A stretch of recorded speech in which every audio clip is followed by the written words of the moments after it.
Good day to you all, ladies and gentlemen, and thank you for joining us on Sim Broadcast for round one of the MRC E-Challenge 2026 season. New to my side in the commentary box, but not replacing Tom Jones in my heart, is Kieran Redman, and alongside him we also have Xibin Liu. Xibin, Kieran, welcome. Good evening, Travis. Hello, Xibin, and hello, everyone. Hope you're having a lovely Sunday evening or Sunday morning, wherever you are in the world. And yeah, can't ever replace Tom Jones, but I'll do my best. Hello, everyone.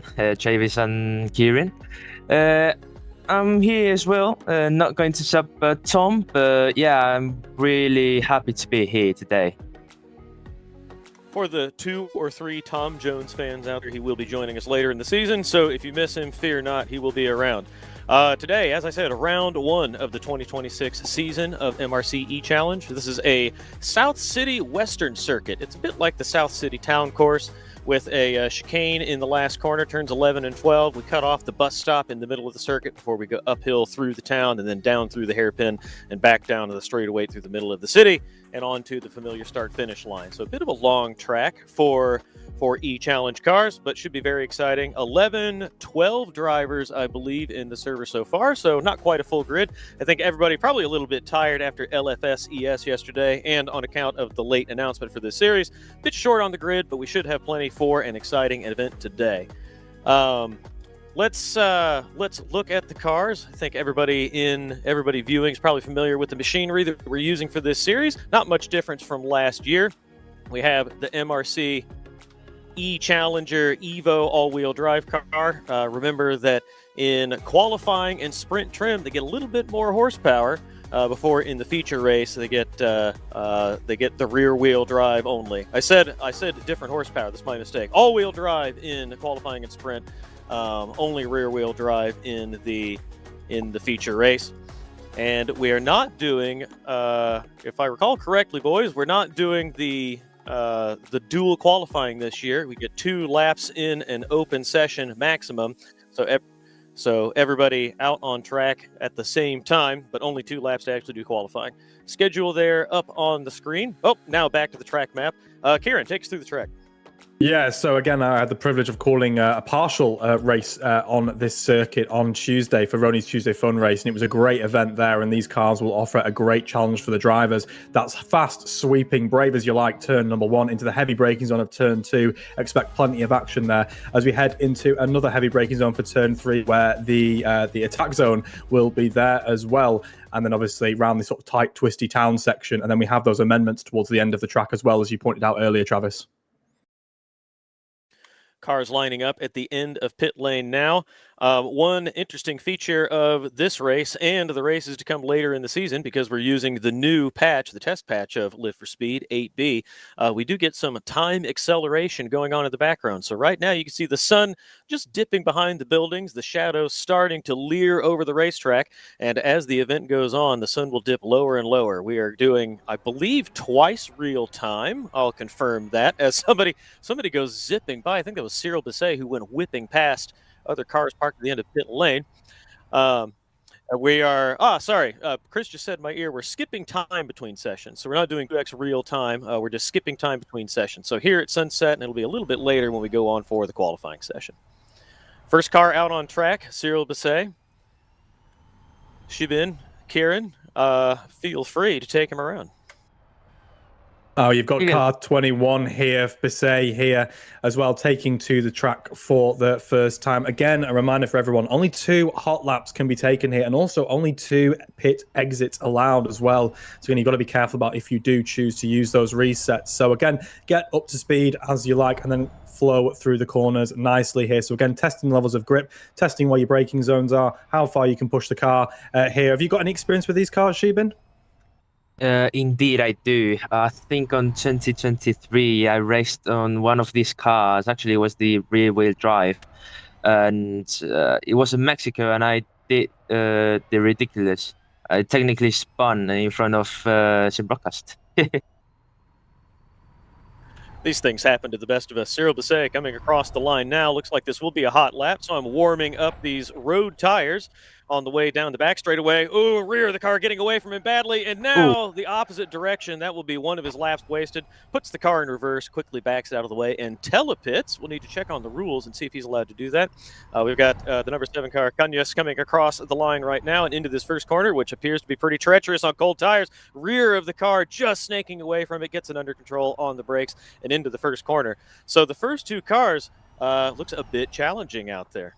Yeah, Eau Rouge and Radion-esque for that turn number 1. The decompression and then up over the hill. Car goes light as well, and you can just see how snappy that car is when it comes over the crest. We saw this in the race on Tuesday here as well. This is the new section now, a lot slower, obviously allowing the drivers to maybe have some overtaking opportunities in the race when they're all bunched up. But yeah, turn 1 will be all about bravery, as I mentioned earlier. You've got to keep it right on a knife edge through there.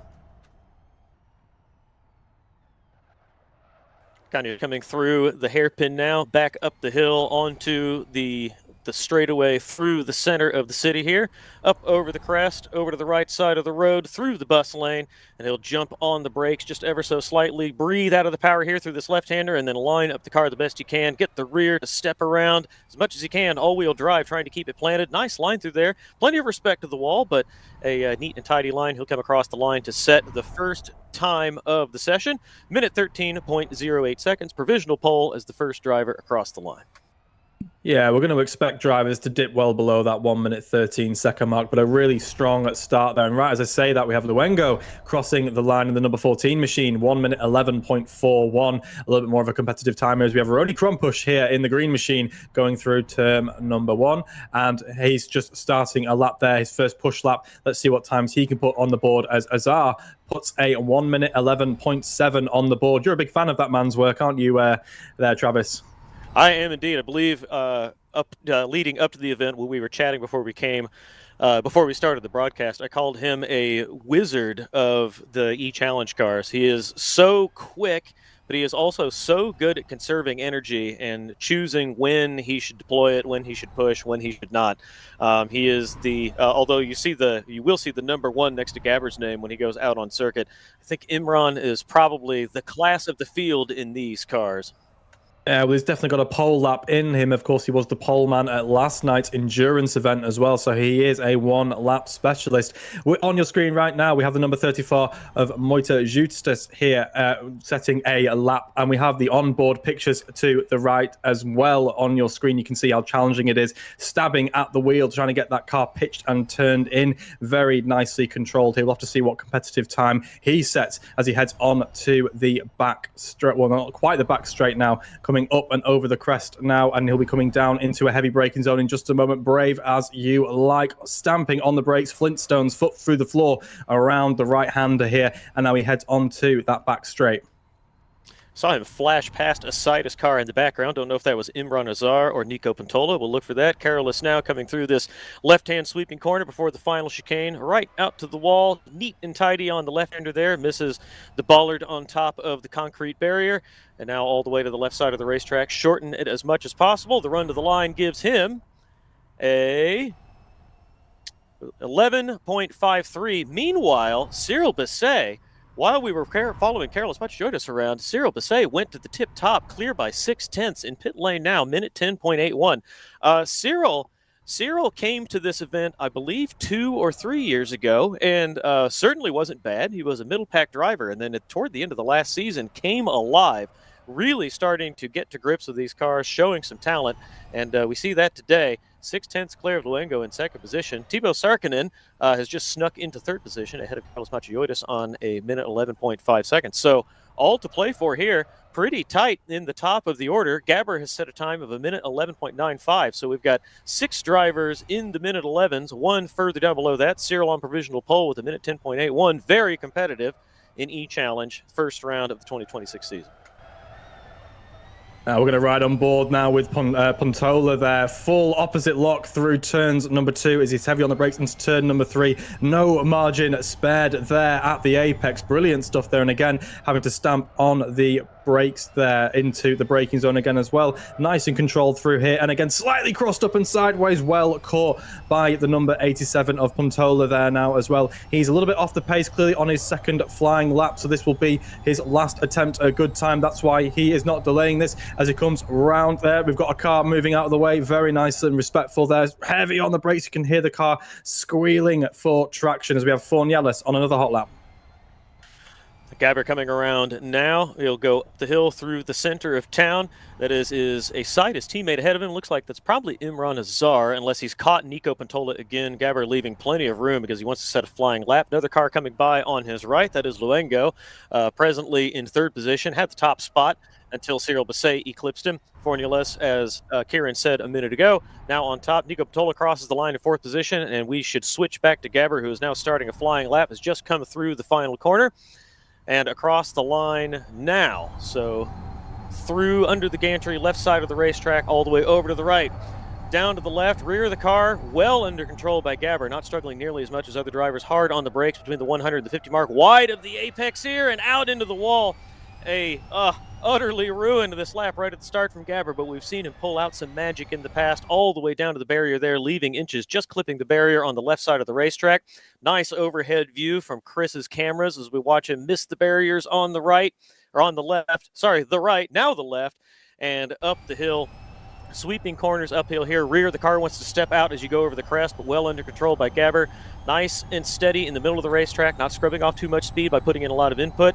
And now streaking down the hill, all-wheel drive, delivering the power. Now all 4 wheels throwing anchors away to get the car slowed down for that hairpin. Very clean. Nice job using the rear of the car to get to rotate around the corner on the power all the way up the hill, over the crest, under the traffic lights here, before he just sweeps the car into the left-hand bend, out to the right side of the racetrack, flicked the car through the hairpin, looked very clean there. I think the first corner is going to determine the outcome of this lap. The rest of it looked very clean, but unfortunately was not good through the first hairpin. Across the line, Gabber goes, and only good for 5th position, minute 11.29 seconds.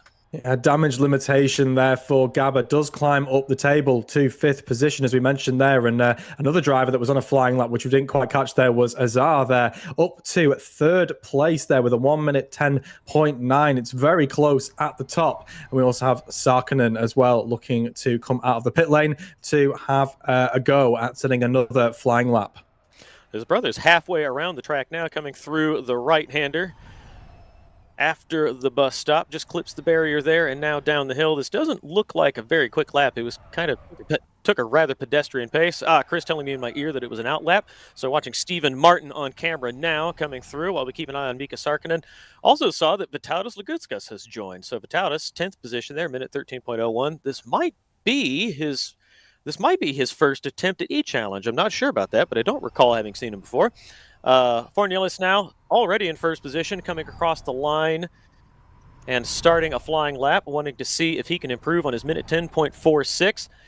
He had retaken the top spot from Cyril Bisset a few minutes ago, and now trying to improve his position. Rotates the car really well into the first corner, and now off he goes to turn 2. Yeah, you can see us stamping on the brakes, clipping the apex there nicely through turn number 3, getting the power down. The acceleration in these cars is ridiculous. Heavy on the brakes again, pitching in, apexes it beautifully, keeps it middle of the road here for the quick switch back to the left-hand side. Another lovely apex, using as much of the track as he can. Again, no margin for error here on this street circuit. The car screaming and clinging to the tarmac for all it can through these fast-flowing corners here. 350 kilowatts at the wheels here, maximum full-fat engine power for these qualifying runs here. Fornielis just clipping the wall there as he heads onto the back straight here, looking to consolidate and extend that advantage as the clock runs to 0. So here we go. These laps need to count. Fornielis heavy on the brakes, slightly sideways, just about keeps it out of the wall. Through the chicane, nicely there, clipping the wall again, tail stepping out, all-wheel drive, not quite kicking in there. And Fornielis crosses the line now. Will it be an improvement? It is, by the smallest of margins. 1 minute, 10 seconds, 0.38. And Ronnie Krompusch, our 12th place man, crosses the line, elevates himself to 9th position.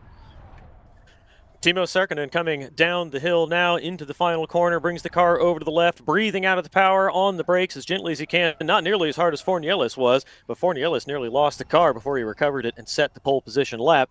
Timo Sarkkinen coming under the gantries now to complete his last flying lap, and it is an improvement, puts him in 6th position, minute 11.3 seconds.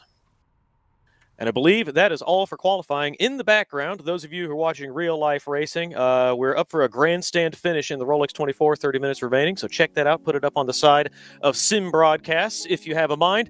In qualifying, Gabriel Fornielis, minute 10.388 seconds.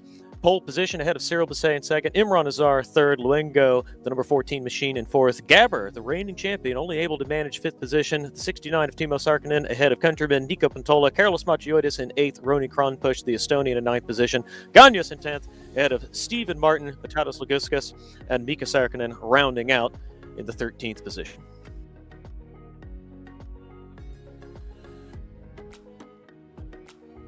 Well, boys, that went quick. Lots of action. Not too much for us to handle. Very exciting.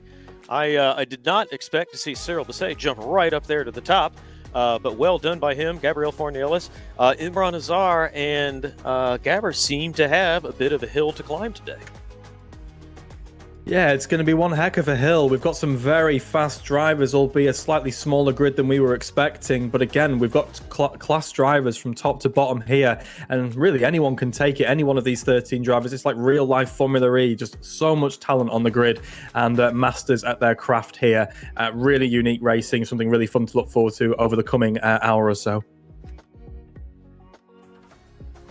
Also, yeah, we will have to point out that it's going to be one of the first races. This is going to be with all-wheel drive, and obviously we will have the feature race, which is going to be with the rear-wheel drive car, and possibly we will see much more action than right now that we are going to look shortly.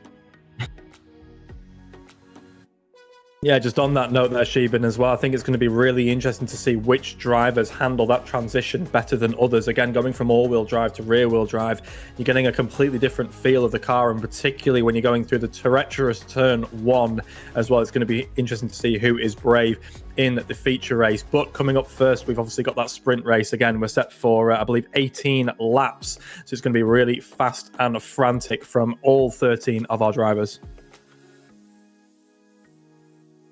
Frantic indeed for all 14 drivers. We've had a latecomer who will be at the back of the grid after not participating in qualifying. Just seen that the driver joined, didn't see a name, so we will sort out in a moment.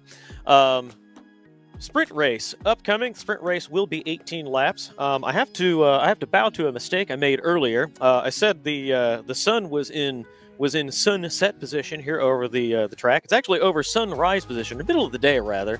Qualifying time right at noon. So I think we're simulating real, actual sun position for this time of year at South City. So it'll be a little bit low in the sky on account of it being just past the winter solstice. The sprint race will be at 1400 hours local time. And then the feature race will be at 17 hours 30. So we should be, I believe, we'll be under the lights here at South City, which would be a first for MRC E-Challenge. Very exciting for us to watch and for us to present to all of you. Tim Donater in the background going around in the safety car. Bit of a lackluster pace. I think Tim could do a little bit better. I've seen what he was able to do in the Crashmas race, the winner this year. I know he can go backwards in one of these cars. But Tim, if you're listening to us, let's see a little bit more effort there in the safety car. Should be gridding up in just a few minutes. And sorry, Peter telling me in the background that he has done something. Didn't quite catch what that was. I thought he was trying to help us egg on Tim Donater, but clearly Tim not listening. We'll find a way to get in contact with him and make it a little bit more entertaining for us. So I always do. I like to do a segment, if you will. Oh, now Tim is on the gas. Hopefully, we can get him on the camera and see him hooning the safety car while we wait for everybody to go on grid. I like to do a segment, if you will, with Tom Jones before these E-Challenge races, which are bold predictions. So, gentlemen, what are your predictions for the sprint race today, first round of MRC E-Challenge? So we've got quick drivers up then down the grid here. I think I'm going to put my money on Azar. I think Azar is going to come through the field there. He's a quick driver over one lap as well. Obviously, he's up high in the order there again. And I'm going to say we're probably going to have incidents aplenty into turn 1 and 2. Cold tyres, bags of ambition, people jockeying for position. I'm expecting fireworks into turn 1 and 2, but I'll go for Azar. I have personally two winners here. I mean, we've got the sprint race and the feature race. So for the sprint race, I personally would pick for Nieles. I think he's got a really solid pace, and I'm really excited to see how he will perform. Obviously, we have to point out that behind him there is a lot of great drivers, and it won't be really easy for him. And for the feature race, I would put Gabor as first place on that feature race. Good and perfectly reasonable predictions by both of you. I agree with your call, Kieran, that we might see some fireworks going into the first corner, as we saw in qualifying. Cold tires, especially going through that downhill sweeping corner. Car gets loaded up under the bridge and then goes light when they go up the hill. I could well imagine someone losing control of the car there and causing a little bit of chaos on the way into the first corner. Hopefully that doesn't happen. We want to see a clean, close race by all of these drivers. And speaking of sprint race and drivers readying up in the background, we're setting drivers on the grid. Should be able to present the sprint race coming in just a few minutes. We will take a short breather, and then we will come back to bring you the sprint race for round 1 of the 2026 season of the MRC E-Challenge here on Sim Broadcast.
Welcome back to round one of the 2026 season of the MRC E-Challenge. My name is Travis Mehlinger, joined in the booth by Kieran and Xibin once again. Gridding up in the background, we'll have the presentation in just a moment's time.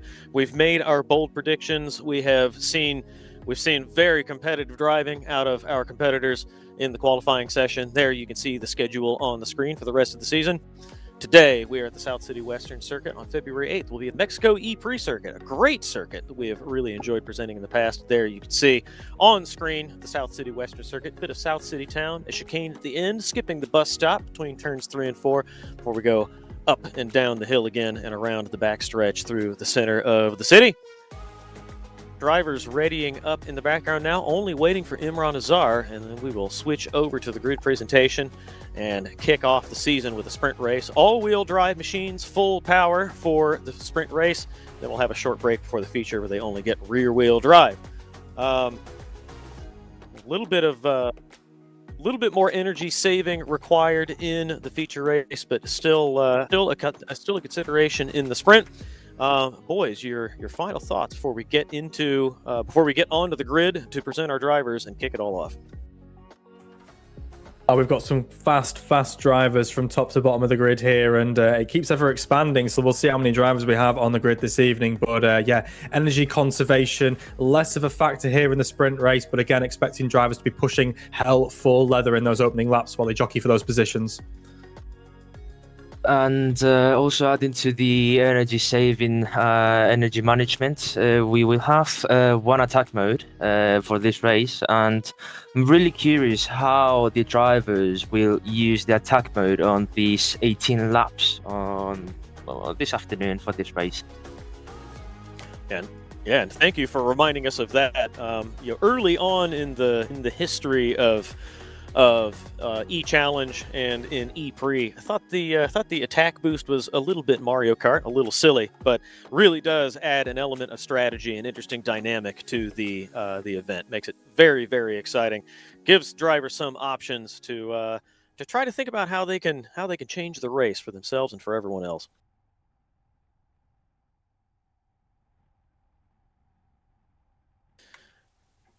All right, here we go on the grid now. And little technical difficulty in the background. We'll kick this off in just a moment while we sort that out. We can see the front of the grid there with Fornielis there on pole position and Cyril Basset alongside. We will get up there in just a moment's time.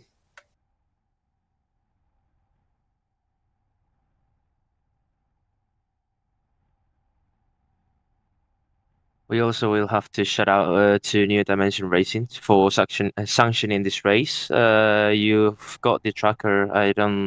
Maybe it's on the description, but if you go to newdimension.com, you will access to the tracker and you will see the live timing of our drivers tonight. Well, this afternoon. Yeah. Oh. Agree with the thank you for the shout out there for New Dimension Racing, Xibin. Obviously, they put a lot of work into these events with Michael Malik and the MRC team. And here we go, off to the grid. On pole position, we do have Fornielis, the number 22 machine, alongside Cyril Basset. Looked like he was on for pole position when he set a blinder of a lap, minute 10.8, but just eclipsed by Fornielis. On the second row of the grid, we will have Imran Azar and then Luengo in the number 14 machine. On the third row of the grid behind them, we will have reigning champion Gabber alongside Timo Sarkkinen, and I will wait for the presentation card to catch up with us here. Now we can see Luengo there on the left side of the screen, Gabber on the right, starting in 5th position. First of the Sarkkinen brothers, the number 69, Timo Sarkkinen. Behind him, Nico Pantola, the number 87th, countryman from Finland, alongside Carlos Machaiotis in the number 34 Yes Motorsport machine. The bright green number 96, Roni Kronpush, starting behind them alongside number 7 Kanyas in an MRC machine. Stephen Martin in the number 67, distinctive white with green stripes and pink wings. Vitalis Lagutskas alongside him. We believe newcomer to MRC E-Challenge. An inspiring qualifying lap, but we know he's so quick in any machinery, especially all-wheel drive cars. And on the last row of the grid, Mika Sarkinen, one of our fellow commentators here at SBTV. There is your grid for the first round sprint race of the MRC E-Challenge. Drivers up to take the lights now. Waiting for them to come up. 5 lights extinguished, waiting for the first red one to come on. There's 1, 2, 3, 4, 5 lights. Wait for them to go out, and we will kick off the first round of the MRC E-Challenge season. Now, lights out, cars are away. Everyone side by side, trying to file in single file coming through the first corner. This is where we expect to see some trouble. Cold tires. Rear of the car wants to get away. Everybody appears to be through pretty cleanly. Cars fanning out 3, 4 wide. Track gets narrow. That looks like... let's see, is that Fornielis? It is in the lead there. Coming through the second, third corner. A little bit of contact coming through there, but car stringing out single file. No contact, no accidents in the background. See a car diving 3 wide to pass down low on the racetrack. Couldn't tell who that was. Cyril Bisset still fighting for second position in the background. Nico Pantola gaining 1 position. Carlos Machioidis ahead of Roni Kronpush there. And so far, everyone's cleanly up the hill as we go back down toward the hairpin before we come through the center of the city and near the end of the lap. Yeah, Fornielis just outbraking himself there into turn 4, losing out that position from a fast starting Bisset there, who was taking the lead in the number 21 car from there as well. Azar, my pick for the race win, holding steady in 3rd position with Luengo in P4 as well. And we've got Gabba up the inside there as well on screen there, but heavy into the braking zone here, into this final complex of chicanes here. Everyone through cleanly. It's a fairly clean start for lap number 1. I was expecting a little bit more from turn 1. Thankfully, all of our runners and riders are pounding ahead. Yeah, I expected a little more excitement coming through. Ooh, as the rear of the car nearly gets away from Gabber. Somebody spinning in the background saw tire smoke. Gabber manages to gather it up. The rear of the car all over the shop. On board there with Teemu Sarkinen. Nice onboard camera from 6th position. You can see the 5 cars ahead of him. That is Carlos Machioidis looking inside. Nico not able to get through. Great onboard shots from Teemu Sarkinen. Now following Nico Pantola as Carlos Machioidis goes under him. Lots of action through the field. On the first lap, Cyril Bisset leads ahead of Fornielis in 2nd. Imran Azar up to 3rd from 4th and 5th on the grid. Luengo 4th, Gabber 5th with his teammate Nico Pantola behind. And Carlos Machioidis, I think, actually got through. No, it shows Carlos in 7th. So still racing on the way down the hill into the hairpin, halfway through the 2nd lap. Yeah, you can see the onboard here. We have at the bottom right of the screen from Motioitis here, number 34 machine, how hard he's having to work to keep that car pointing in the right direction. Again, tyres still not up to optimum temperature, but now as the grid begins to fan out, the drivers can think about their energy management here. When do they want to deploy it? And as my colleague Xibin mentioned earlier, that attack zone, you'll notice it's just after turn 3. They have to pull to the right-hand side of the track, enter that zone, and then they get access to a full 350 kilowatts at the wheels there as well. And when you deploy that, is so tactical. Deploy it too early, you leave yourself vulnerable at the end of the race. Leave it too late, and it is too late. And speaking of, the attack mode is now enabled. Will we see any runners and riders diving to the right-hand side, Xibin? Yeah, I mean, we will have to see how they will manage. Obviously, it's going to be a long race, as we see Nico Puntola trying to make a move, lock up right there. And car number 7 under investigation for failure to set car restriction.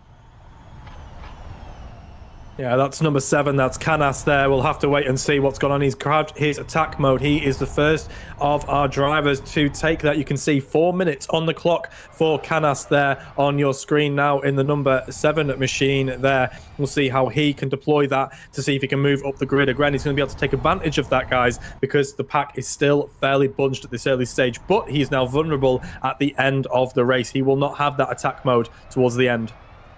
He will not, and he may fall afoul of the rules here. If you'll recall, or we will remind you that in qualifying, a little extra power, 350 kilowatt, only 300 for the race. If he's not set that restriction, then I believe that's a disqualification for the sprint race. He'll finish at the back, but we will wait to see what happens there. Formulas still running in the second position. Imran Azar mirrors full of a couple drivers behind him. That is Gabber behind, who is now right under the diffuser of that E-Challenge Evo machine. Gabber setting pretty quick laps, but appears to be content to sit behind Imran Azar.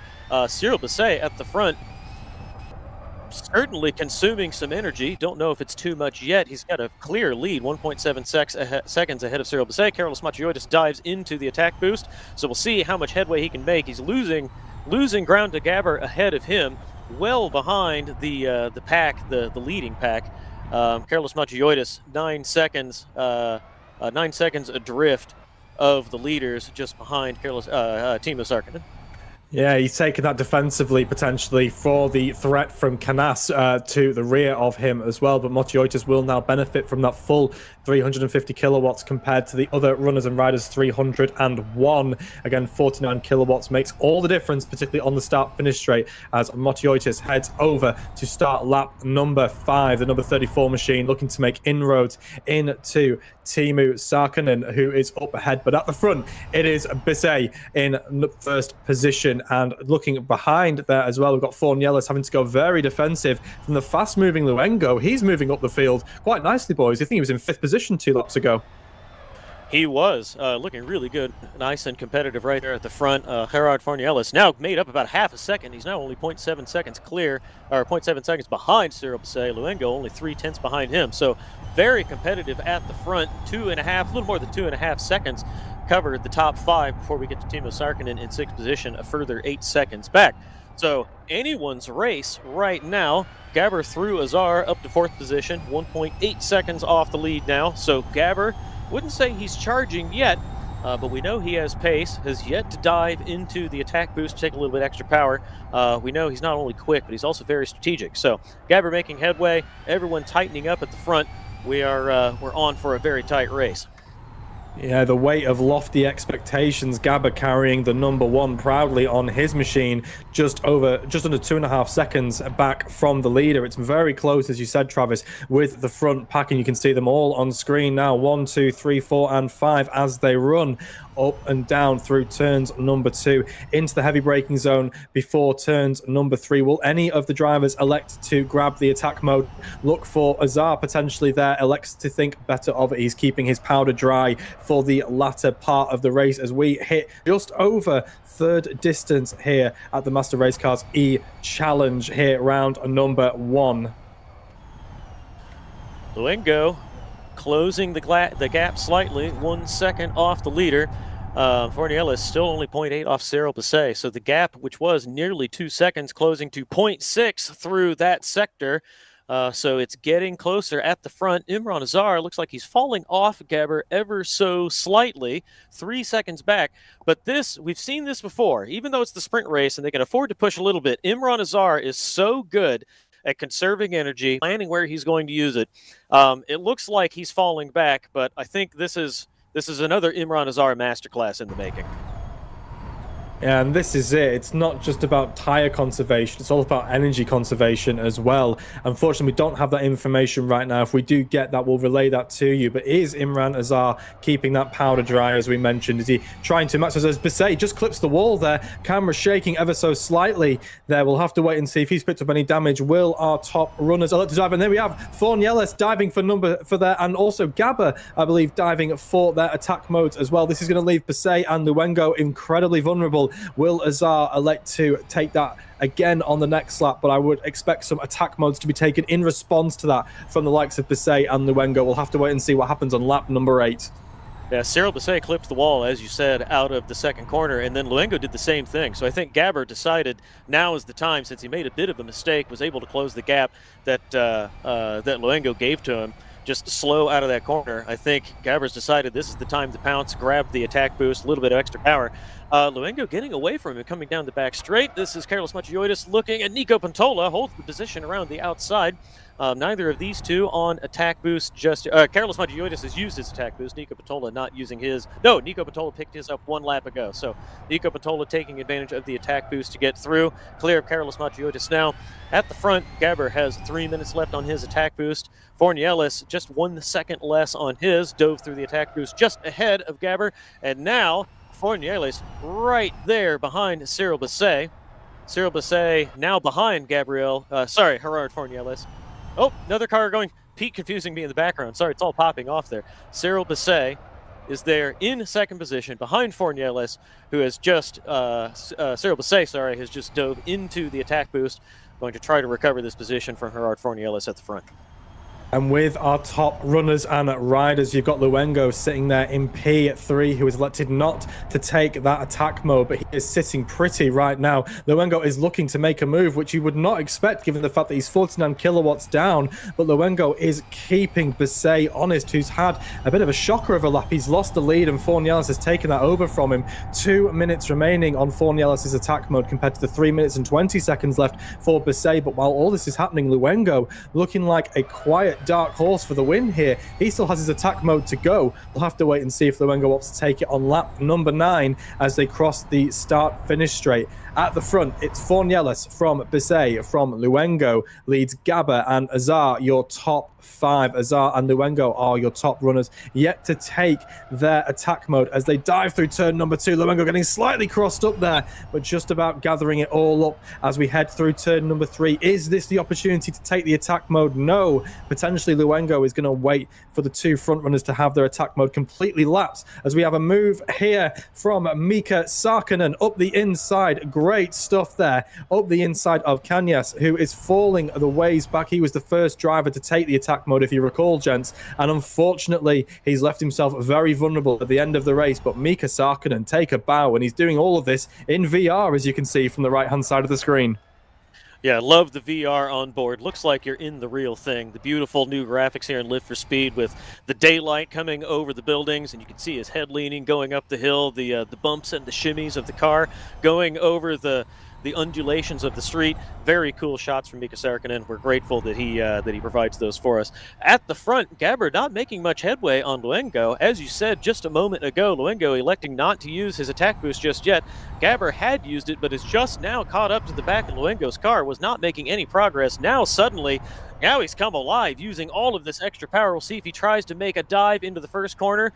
Luengo looking inside of Cyril Basset ahead of him, chooses not to make the move. That would have been a very late send.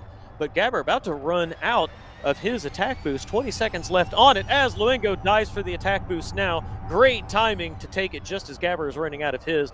Now will be on the attack for Cyril Basset ahead of him, who has 1:23 left on his attack boost. Strategy masterclass from Luengo there as he elected to try and take his attack mode, although it has not been described on the screen just yet. We'll have to wait and see when that timing officially starts there. He must have missed it there over to the right hand side, but all 4 wheels must not have entered the attack mode there. This is something we see in the real life version of the Formula E Championship, but we're seeing it here as well in the New Dimension Racing E Challenge. Here you can see Luengo diving for the attack mode, but he has not been allocated to him. He'll have to take it again. But while that might be a nightmare for him on this lap, for the next one, he will be the only runner in the top 5 with that power on, which means he'll be able to make inroads not just into Basset, might be able to make inroads into our leader, the number 22 machine of Fornieles. Yeah, that may have been a fortuitous mistake. The in-sim integration doesn't lie. If it says that he hasn't taken his attack boost, then he clearly hasn't been through it. But now he will have less of his attack boost overlapping with Cyril Basset. If he chooses to take it this lap, Cyril Basset is going to have 15 seconds remaining when Luengo takes his, and here he goes. Nice and tight to the wall there, easily through this time. 4 minutes of attack boost remaining, while Cyril Basset only has 8 seconds remaining on his. Imran Azar has just gone through the attack boost section, so now Matthias Luengo, Imran Azar on attack boost for the next 2 laps and then some. Imran Azar 6 seconds back of the leader, 3 seconds, 2.5 seconds behind Gabber. So Imran Azar about halfway, just past halfway through the race. A lot of work to do, but Luengo and Imran Azar looking like they've pulled a strategy blinder here, using this power late in the race as Cyril Basset now defending from Luengo, who is easily through on the outside, sweeps by through the left-hander ahead of Cyril Basset, reclaims second position. You can just see the power difference there between the two vehicles. That's 350 kilowatts versus 301.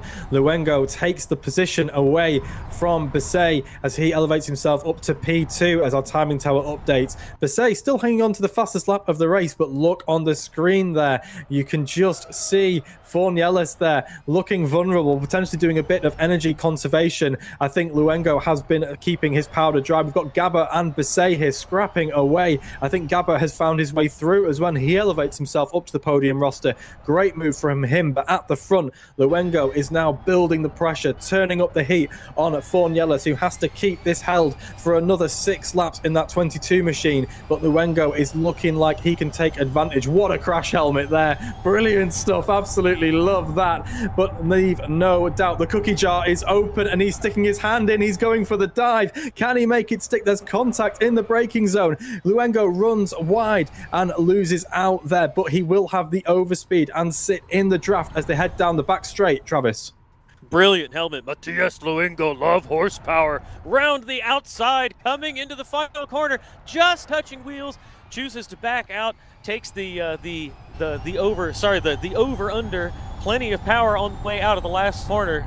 Gerard Fornielis, a sitting duck here, coming down the straightaway with a minute 53 seconds of 50 extra kilowatts of power. Luengo should have an easy run on the inside into the first corner. He does.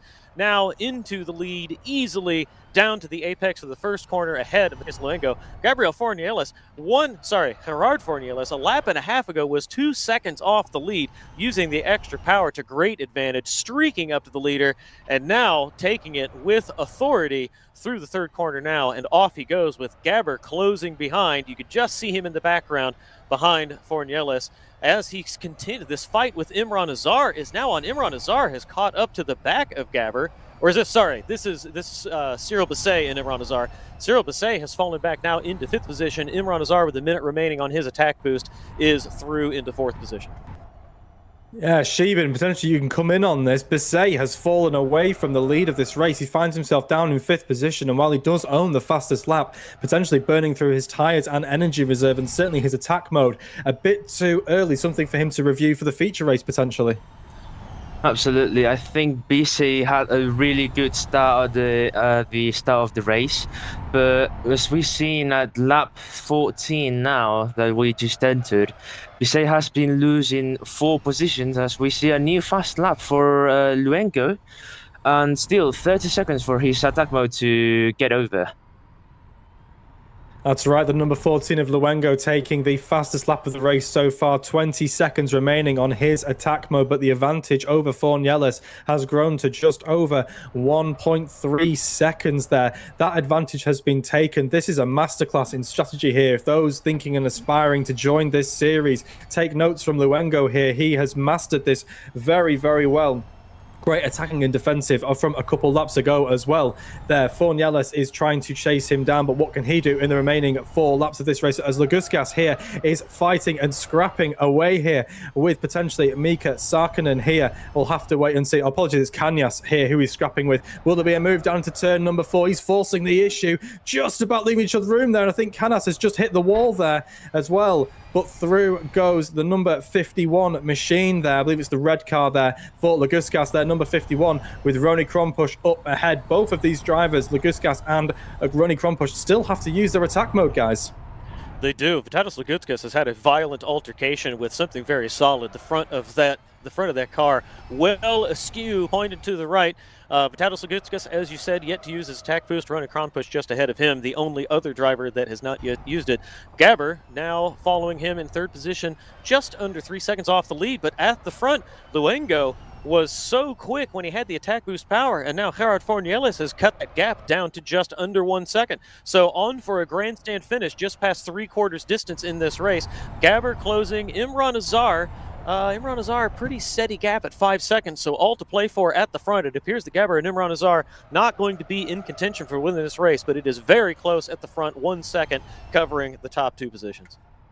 Yeah, Luengo has made hay while the sun has shone, but I believe the sun may have now set on him. Fornielis has caught right back up to the back of Luengo. You can see him target locked. He's got missile lock here. 0.75 seconds as they head down the hill into the braking zone here. Now, late as you like, Fornielis catching right up there in the braking zone. Really nicely timed through that chicane there. He's cut that gap down by another quarter of a second there, I would suspect, as they head over the start-finish straight. Now, Fornielis is in the draft here. And look at the percentages on the energy remaining. Only 12% for Luengo, 14.5 for Fornielis. But Gabber in third place has 16%. He can really take advantage of this here. Yeah, Luengo looks like he might be in trouble with energy. Fornielis, I think it'll be pretty tight, but it looks okay. Gabber, meanwhile, doing a great job conserving his energy. He's got 3.5 laps remaining to make a late charge. Further back, Imran Azar, we're accustomed to seeing him use less energy, save it for a late burst and catch the leaders. But further back in sixth position, Nico Pantola. Nico, a bit of a meme for us here in the commentary booth. We're used to him using way too much energy early on in the race. He and Timu Sarkinen, the other Finn just behind him, may have been a bit too conservative here. But plenty of energy remaining for some of the drivers further back. But Matias Luengo looks like he could be in trouble. Only 9% of his energy remaining as he comes through the final corner and the last chicane. 2 more laps remaining in this event when he crosses the line. Beautifully rotated through the final corner for Gerard Fornielis. Well into the slipstream now. I believe we're going to see an exchange of the lead as we cross under the bridge. Yeah, there's a big lift and coast there from Luengo, who's going defensive here and trying to run interference for Fornielis, who is looking around the outside, but Fornielis cannot get wrapped up in this here as he likes to sweep around the outside. Will he make the move stick? Luengo is going defensive, but Fornielis with an absolutely stunning move. 10 out of 10 around the outside of turn number 2, not getting the switchback, but holding the outside, which then became the inside for turn number 3, and he can now get this position on lockdown with slightly more energy than Luengo. But this is all about conservation now here. Can you maximize the points at the end of this race? Because there's drivers like Pantola, like Sarkinen, who have massive energy reserves compared to the front runner here, as we have a battle going on between Motiotis and Roni Krompush here. Roni taking that attack mode late last, and all 4-wheel drift there. All-wheel drive system coming into play. They're keeping it out the wall for the number 96 machine, but Motiotis, they're falling behind the green machine of Roni Krompush there, who takes that attack mode late and using it to effect.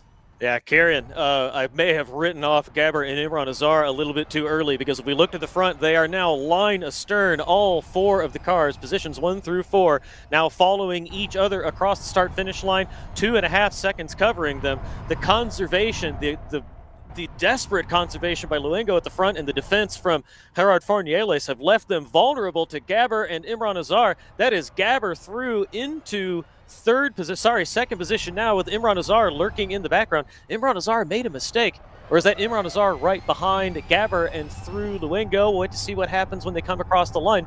Gabber's in P3. There we go. Gabber up to P2. Imran Azar still there in 4th, but right there behind Matias Luengo. So Gabber still on for the win here. Very close on energy between Gabber and Fornielis. Fornielis just a 1-second gap to Gabber as they come around the hairpin at the bottom of the hill for the last time of asking, 18th lap of 18. So if Gabber is going to make a pass for the lead, he's got 1 more corner to do it. We know he's so good.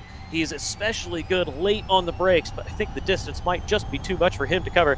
Gerard Fornielis has pulled off a masterclass here, using energy to the last moment. Gabber not giving up, closing into the final corner, needs to get the car rotated. It'll be a drag race to the finish, Kieran.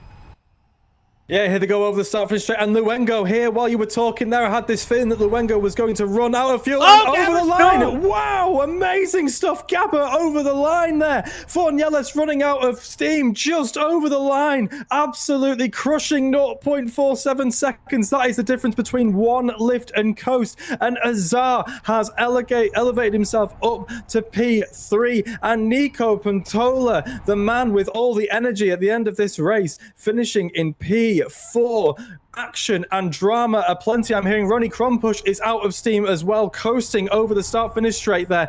Motiotis elevating himself back ahead of Ronnie Krompush there to drag himself to the line. But my heart goes out to Luengo on the screen there, the number 14. We've got drivers falling out here as well. I believe Laguskas here is out of steam as well. P10 there. Travis, the pitfalls of racing in electric series. You can just see drivers not quite managing that energy until the end. Something to revise and learn, no doubt, for the feature race that is coming up next. But wow, what a start to the 2026 season. That was brilliant. Yeah, heartbreak for Matthias Luengo. You can see him just coasting. It's ever so slightly downhill here, but might as well be flat. Had kind of hoped, Xibin, that we would see someone come around and give him a boost over the line so he can at least finish. But it's 12th for Luengo if that car can keep rolling. Sorry, Travis, but Cookie Monster out of cookies. Cookie's sad. Right, you are. Yeah, Cookie, a little got a little too deep into the horsepower jar, and now, yes, Xibin, he's not even going to cross the line. Yeah, maybe not enough cookies. But talking about cookies, I think that Fornieles as well has got a bit of sadness. He lost the lead on that final lap on the final straight of the race, and I think that is quite mental. But still, it is what it is. That's how races works. And yeah, we've got Gabor as P1. Yeah, so a question for either of you or the gentleman helping us out in the background: Did Fornieles run out of energy as he came around the final corner, or was it down the straight? Because Gabor pipped him just before they came across the line. Well, you saw heavy lift and coast there as well, but it kind of, as he came out of that final complex and chicane there, you just saw the speed kind of drop away. And it is, it's real. It's like, it's like anything, the moment that you're sort of like your electric toothbrush, when it sort of runs out of charge, it just sort of stops. It's kind of like that, really. Again, all that power just evaporating there. Fornieles nearly pulling off the masterstroke of all strategies, but just falling short with a couple 100 meters to go. But fair play to Gabor. He had this well managed. And from a real outside perspective, we didn't have him on for the win coming out of nowhere. 0.47 seconds. That's one lift and coast probably for Fornieles, but too little, too late. He'll have to take the learnings and apply them to the feature race, which is coming up later today. A hilarious and prescient analogy, because I had that happen to me just a couple days ago with my electric shaver. I was up in the morning getting ready for my day and made it about halfway through the shaving job when, boo, all out of cookies. Again, heartbreak for Luengo, and notably Gabriel Cañas, also out of energy, would have been the 13th finisher, ran out of energy. There, you can see him just sitting forlorn and alone somewhere around the middle of the circuit. That car definitely not going uphill with no energy. Second sector. Yeah, as Xibin said, out there in the middle of the second sector. So there we have it. Those were the qualifying results. Here we are, the race results. Gabor at the top just gets Gabriel Fornieles as they came across the line by 0.47 seconds, was in second position. Looked like it would be a drag race out of the final corner, and then it certainly was. Imran Azar 6 seconds back. I think he knew he couldn't catch the leaders, and then had no fight on his hands with Nico Patola in fourth position, another seconds behind him. Cyril Bassett finishes in fifth. So strong in qualifying, looked good in the race, finishes just behind Nico Patola. First of the Sarkinens in sixth, with Carlos Machioides behind in seventh. Ronnie Krompush finishes in eighth position ahead of Stephen Martin. Vitalis Laguskas in 10th. Mika Sarkinen finishes 11th position ahead of Heartbroken. Unfortunate for Matthias Luengo in 12th, and then Gabriel Cañas in 13th position. Thrilling sprint race. I can't remember what our predictions were. Actually, that's not true. I remember that you, Kieran, predicted that Imran Azar might be there at the top. He wasn't too far off. They're in third position. Podium in the background. Gabor there on the tip top. Gerard Fornieles in second position, with Imran Azar alongside in third. I don't know about you two, but I could use a short breather after all of that thrilling E-Challenge excitement. Never a dull moment here. We'll catch a break and then come back for the feature race in just a few minutes.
Welcome back, ladies and gentlemen, to 2026 season of the MRC E-Challenge. This is the first round, brought to you here on simbroadcast.tv. I'm Travis Mehlinger, joined by Kieran and Xibin in the background. There you can see the track map on the screen. We're at the South City Western Circuit.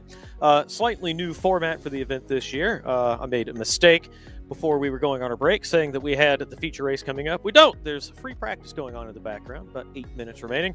A little bit of time for the drivers to get to grips with the same power, but only rear-wheel drive. Makes it a little bit more exciting. So we will have a chat here in the booth, follow some of these drivers around, see who looks quick, see who doesn't.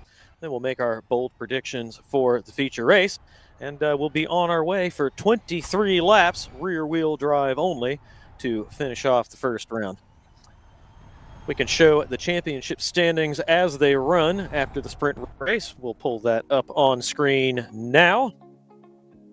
My mistake. After the last season, the number one is on Gabber's machine, so I think everybody already familiar with him being the previous season's champion. In the second position was Timo Sarkkinen, ahead of Carlos Magioitis. A brilliant third position by him. Cyril Basset, star of qualifying until he was just pipped by Matthias Luengo. By Gerard Fornieles, finished in fourth position last season. Ronan Kromsch round out the top five. Agostinho da Silva, who we haven't seen today, was sixth. Stephen Martin here today, ahead of Imran Azar, also racing today in seventh and eighth. Nico Pantola, a regular in all of the series we cover on LFS, was ninth. Rounding out the top 10 was Daniel Orlov. Second of the Sarkkinens in 11th, Jevin Jacob in 12th with Adam Brown. Haven't seen Adam Brown in this series. We'll have to check in with him and see if he's participating this year. Todd Gonzalez finished 14th ahead of Rick Cardall, Sidus driver, who we've not seen yet this season. Daniel Lusamane in 16th, Carol Kondrik, Gerard Fornieles, star of the show, or one of the stars of the show in the sprint race just a few minutes ago, in 18th last season, ahead of Felipe Almeida and Ramon Hornos, rounding out the top 20. Watching cars in the background, I think that's Cyril Basset we're following back there with nose slightly askew, looking to see if we can get a name over that car. It is. 6 minutes remaining. Xibin. Yes. Take us through the team's championship from the previous season. All right. So first we've got Team Cyrus. Second Zafralis with a really good amount of points. Third, we've got Race Green Motorsports, just Motorsports on P4. SM Racing, I guess SM is Steve Martin. For P6, we've got Sosiski Racing. Seventh, Sim Broadcast. Yay! Let's cheers in the background from Pete. Exactly. Let's hope that for these four races remaining, we will have more people representing to Sim Broadcasts. Eighth position, we've got Master Race Car. Ninth, Tough Racing, and 10th, B2R. But yeah, Travis. There we go. Previous season's champions. And we're excited to see who turns out to be the champion this year. So far, Gabber off to a brilliant start, pulling a blinder, just taking the top spot in the sprint race a few minutes ago, coming out of the last corner. Second position and crossing with the win. Drag race to the finish. Looking at Imran Azar coming out of pit lane right now. Car ahead of him on the road. Couldn't tell who that was, so have a little bit of traffic. He's got the fastest lap so far in this session with a minute. It was a minute 16. Something now following Ronan Krompush, the number 96. Someone's just set a quicker lap behind him. There we go. Got the lap times on the timing tower. Imran Azar, minute 16.1. Timo Sarkkinen coming through the sweeping corners down toward the hairpin in the middle of town. Now, seventh position, 17.56. Second and a half behind the benchmark time set by, it was Imran Azar. Now it's Gabber, who's gone all the way down to a minute 15.25. A little bit of a push by Gabber, maybe seeing how quick he can go with energy conservation. As we follow Timo Sarkkinen into the final hairpin, you can see here the sun a bit lower in the sky for this free practice session. Shadows creeping ever longer over the circuit here, and they will be even lower still when we get to the feature race. Feature should start in about 10 minutes time, 3.5 minutes remaining in this practice session. Xibin, what do you see when you're looking around the drivers, the cars on track in this practice session? Well, I see a lot of people controlling the car. That's first of all. It's really hard to control this rear-wheel drive, mostly because all the power, all the torque here are mainly concentrated on these rear tires, and obviously, we will also have to see if the drivers are going to lock up their tires, as we saw on the last race, previous race. On the first lap, we've seen people locking their tires, and yeah, but still I think that they will do a great job, as we see a nice control right there, nice clip on the wall. But yeah, I think that's all I can point out right now. Thanks for that. So fun to watch these onboards. Careless as he was coming through the second corner there, the rear of the car stepping away and then sawing at the wheel as it seesawed back and forth on him. Now, nice and gently down the hill. Small inputs, as little as you can. Hard on the brakes. Bit of an early entry into the hairpin. Ronnie Krompusch was slowing down. I think intended to get tight around the corner and let Careless through. Kind of misjudged the timing there. So, bit of a scary moment. Only practice, not a big deal, no harm done. Motioitis there. Crossed the line at 17.14. Sorry, Kieran, go ahead. No, I was just saying there, Motioitis there, exiting stage left there, in an expert dive there away, avoiding a far bigger incident there with Ronnie Krompusch. 11 drivers circulating at the moment, of course 14 represented in the first round as well. So again, lots of points on offer here for round number one. Only a 5-round championship, of course, 2 races per round, so 10 races total. So every race counts in terms of its points there, and anything you can get here in terms of the consistency and just getting to the line and scoring points is so important here in round number one. And here is the man in question, Fornieles, already eclipsing last year's total in the standings that we looked at just a few moments ago, with a great performance in the first race with a 1 minute 17.14 pace, slightly dipping away from what we expected in the first round there. But Fornieles with a brilliant stuff. But let's take a look at the cars, as we're having a bit of a switch up for the feature race, aren't we, Travis? Yes, sir, we are. So you can see there, the bottom of the screen, the blue car, the E-Challenger Evo machine, full electric, 51 kilowatt hour power. They have regenerative braking.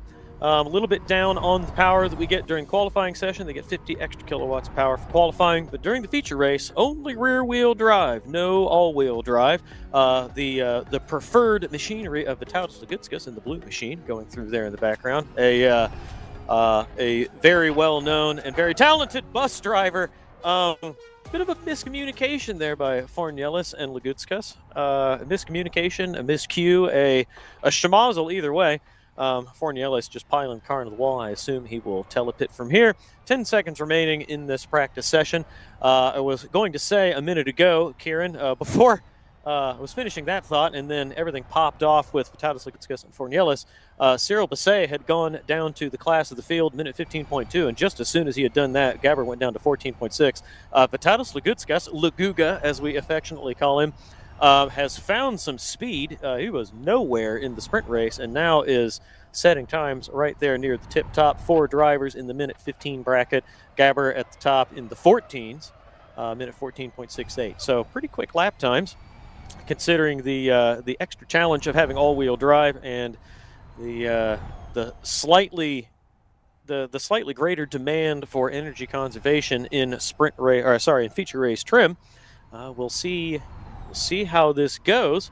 Everybody feel like drivers showing their hand a little bit with this pace in practice, but still an unknown going into the race to see how much everybody has to conserve, and then the strategy that comes into play with the attack boosts.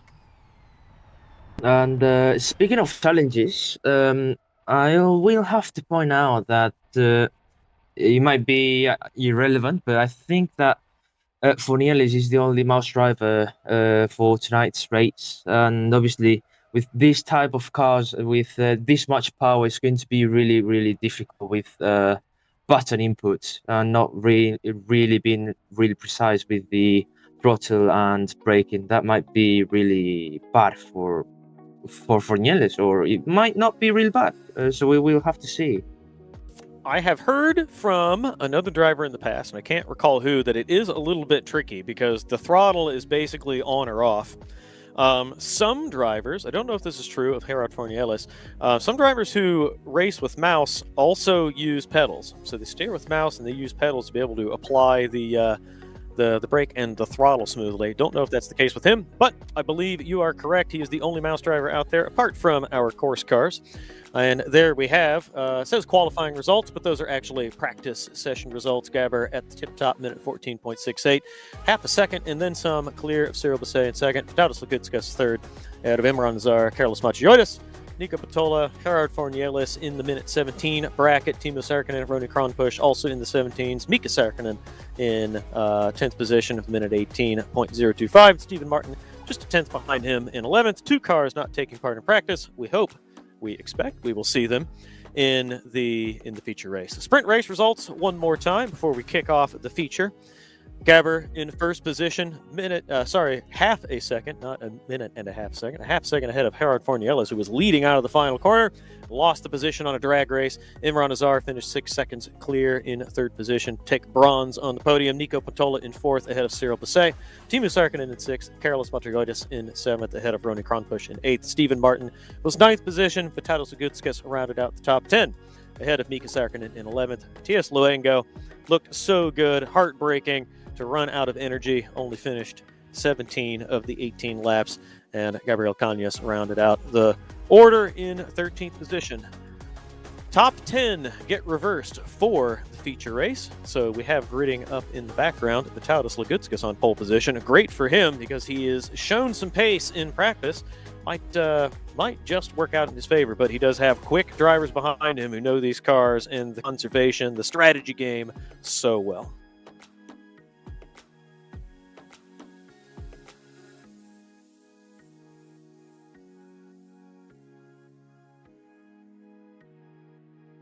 Gridding up in the background. Let's do it one more time. Gentlemen, predictions. I think it's going to be a case of lessons learned for our incredibly fast man, Basset, here as well. I think, he was leading the race from the front, overused the energy, went into a fantastic conservation mode as well. Many drivers falling foul of that. I think he's going to take those lessons, rear-wheel drive cars, regenerative braking. I think Basset will be able to fight his way to the front of the field and take this one. That's my bet. Xibin. I will personally remember said it at the start of the first race that I will go for Gabor. Always a safe bet. I'm feeling Tadeusz Lagutskis here today. He was quick in practice. We know he's a quick driver and everything else, especially GT cars. We'll see if he can come to grips with the rear-wheel drive, instant power of this electric racing machine. But he is so good. A little bit of difficulty with the camera in the background. Our apologies for that. Cars on the grid. We will follow them, or we will present the grid in just a moment, and then we will wait for the lights to come up, go out, and get the feature race for this first round of the 2026 season going.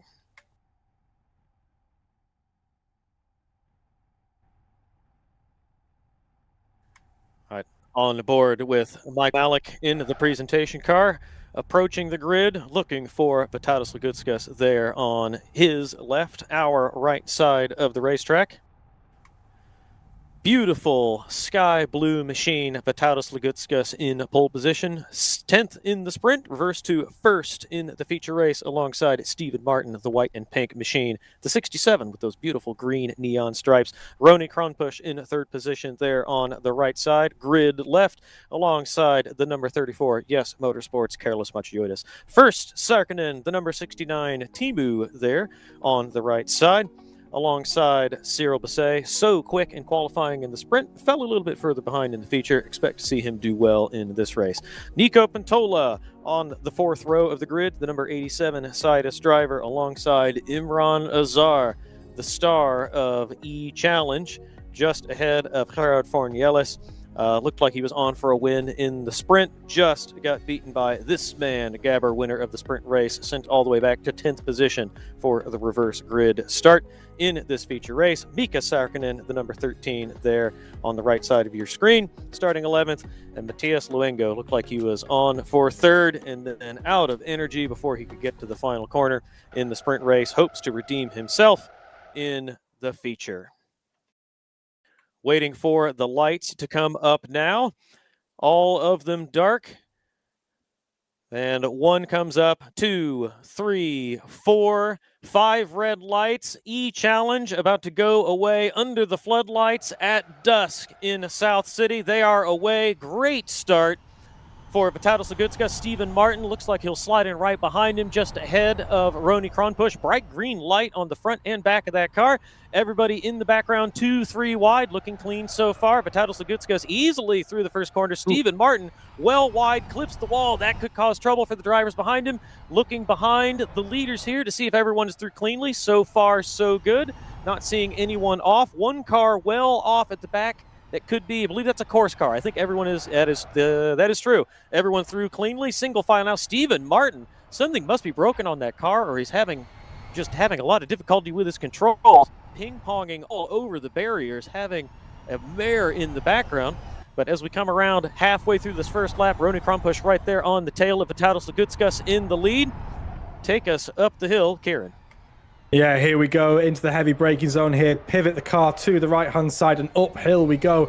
Drivers putting their foot down to try and get the power. And we've got a move here from Motiotis there, my apologies, Motiotis there, making a move through on Roni Kronpush there, and Teemu Sarkinen sweeping round the outside as well. Terrible sequence of corners for Roni Kronpush there, falling from 2nd to 4th, and under pressure now from the chasing pack. We'll wait and see as I go over the timing line who is chasing him down, as Steve Martin, let's spare a moment for him there, falling down the order there, and we've got Azar making moves as well, overtaking Martin as well, who's continuing to fall down. 2nd place, demon start, but a nightmare series of corners. He continues to be overtaken into the braking zone. There is Gabber making a move on Martin, who continues to plummet down the order, just not getting to grips with the rear-wheel drive nature of this car. Potentially cold tires playing a factor. Again, cooler temperatures here through the night sky here, but amazing scenery around we have here. And we've got Motiotis here making more moves around the outside. We've got Lagutskas falling away from this as Motiotis takes the lead of this race, Travis.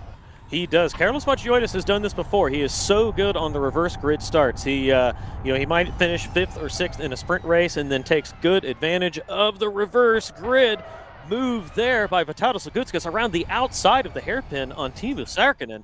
Brilliant move. Roni got shuffled back to 5th position. Nico Pantola through him now. So a little bit of an issue for Roni. Cyril Basset ahead of him now. So Roni Kronpush going to drop to 6th position. Behind them, Imran Azar, Gabber making hay. Fornielis and 7th, Mika Sarkinen back to 9th position. I was saying that Carlos Motiotis does so well taking advantage of the reverse grid starts. His best finishes have come by just getting to the front quickly in a reverse grid start. Nico Pantola now through on the outside. Bit of a wiggle up on the curbs. Just touches the wall. Now he's going to go under Vitalis Lagutskas into the hairpin. Brilliant driving by Nico Pantola. Now 3 wide. Hope sees the cars on either side. And Vitalis Lagutskas able to hold that position as now Nico Pantola ends up fighting Cyril Basset behind him. It's popping off here for 4th, 5th, 6th position. I was trying to say Carlos Motiotis. Oh, as Vitalis Lagutskas goes wide, now cedes the position to Nico Pantola. Carlos Motiotis taking great advantage of the reverse grid. All of this fighting behind him. He should have a nice gap on Vitalis Lagutskas in 2nd position. It's an absolute melee in the mid-pack. Throw a blanket over them. We'll have to see who comes out. We've got cars ahead at different stages of the race. We've got moves from holding around the outside there. Basset going super defensive into the braking zone there, coming up and over the hill. That was Basset and Azar there, scrapping at 4th position. And we've got Gabber there just behind Azar, looking to make moves as well. You'll notice on the timing tower, everyone having a big 2 displayed next to their name. 2 bites of the cherry with attack mode for this 23 lap race, so you get double deployment here. Do you take it back to back? Do you space it out for the first and second half of the race? We'll have to wait and see, but the pack too bunched up right now to sacrifice track position and take the attack mode. But look for the drivers to the rear of the field looking to take advantage. We've got Luengo there sitting in P11, hasn't made the inroads I'd expect for the pace that he had in the first race. Could be one to take attack mode early, as it is now enabled as we head onto lap number 4. That displayed there. Will we see anyone dive for attack mode? So far so good. No one electing to do that there now. Yep, everyone passing through there, and I'm hearing that Laguskas there got Mika there as well through the field there. Luengo got Mika there. Brilliant stuff. So scraps up and down the order. Yeah, while we were following this fight here in the mid-pack for 3rd, 4th, 5th position, Nico Patola got through Vitalis Laguskas, now 0.7 seconds. Carlos Machiotis fighting again into this hairpin. So risky here going down the hill. Hard to get the car slowed down and then get back on the power with this rear wheel only drive. And now we got Teemu Sarkkinen there in 4th position, making great progress, hanging with these drivers right there behind Vitalis Laguskas. Cyril Basset, that's not Cyril Basset, that is Imran Azar immediately behind him. Imran has gotten through Cyril Basset. Look to see if Gabber has gotten through as well. I believe, is that Gabber ahead of Imran? No, that is not Gabber ahead of Imran Azar. Gabber is there waiting for them to come across the line. Gabber in 7th position behind Cyril Basset. Yeah, Azar, Basset, and Gabber, all very fast drivers. You have a car in the wall there, just trying to catch who that is. I think it's Gabber. That's Gabber. That's Gabber there, our race 1 winner and defending champion, clipping the wall. There's damage to the right-hand side of that vehicle. We'll see if that's just cosmetic there. We've got a bit of damage to the right rear, I'm hearing in my ear as well. That's something that he'll have to monitor, as well as the energy, as well as the attack mode, as well as keeping the car pointing in the right direction. The list is mounting up for Gabber, but the rider of a champion now. Xibin, we've got drivers taking the attack mode. Yeah, I think it might be too early, but also we have to remind that it's going to be 2 of them, and maybe we will see how they will manage them. But anyways, I don't think that it will be the best strategy, but everyone manages their own races. As we see, Fournier is taking the fastest lap of the race, which is quite unexpected for me personally. But as we're looking at Azar on the last corner, going through the chicanes, looking for a move looking for a move on Teemu Sarkkinen. Guys, you can take over. Carlos Machiotis through, completing the 5th lap of 23, leading Nico Patola by 0.8 seconds. Nico Patola with attack boost behind him, not making much progress. That is a car on the inside, making an overtaking maneuver into the first corner. That is Imran Azar under Teemu Sarkkinen. Now Cyril Basset and Gabber lurking there behind Teemu Sarkkinen. Imran Azar all over Vitalis Laguskas now that he has dispatched Teemu Sarkkinen. Vitalis Laguskas a little bit ragged early in the race, but seems to have everything under control now. Imran Azar, cars backward in the background. That is Gabber and Cyril Basset.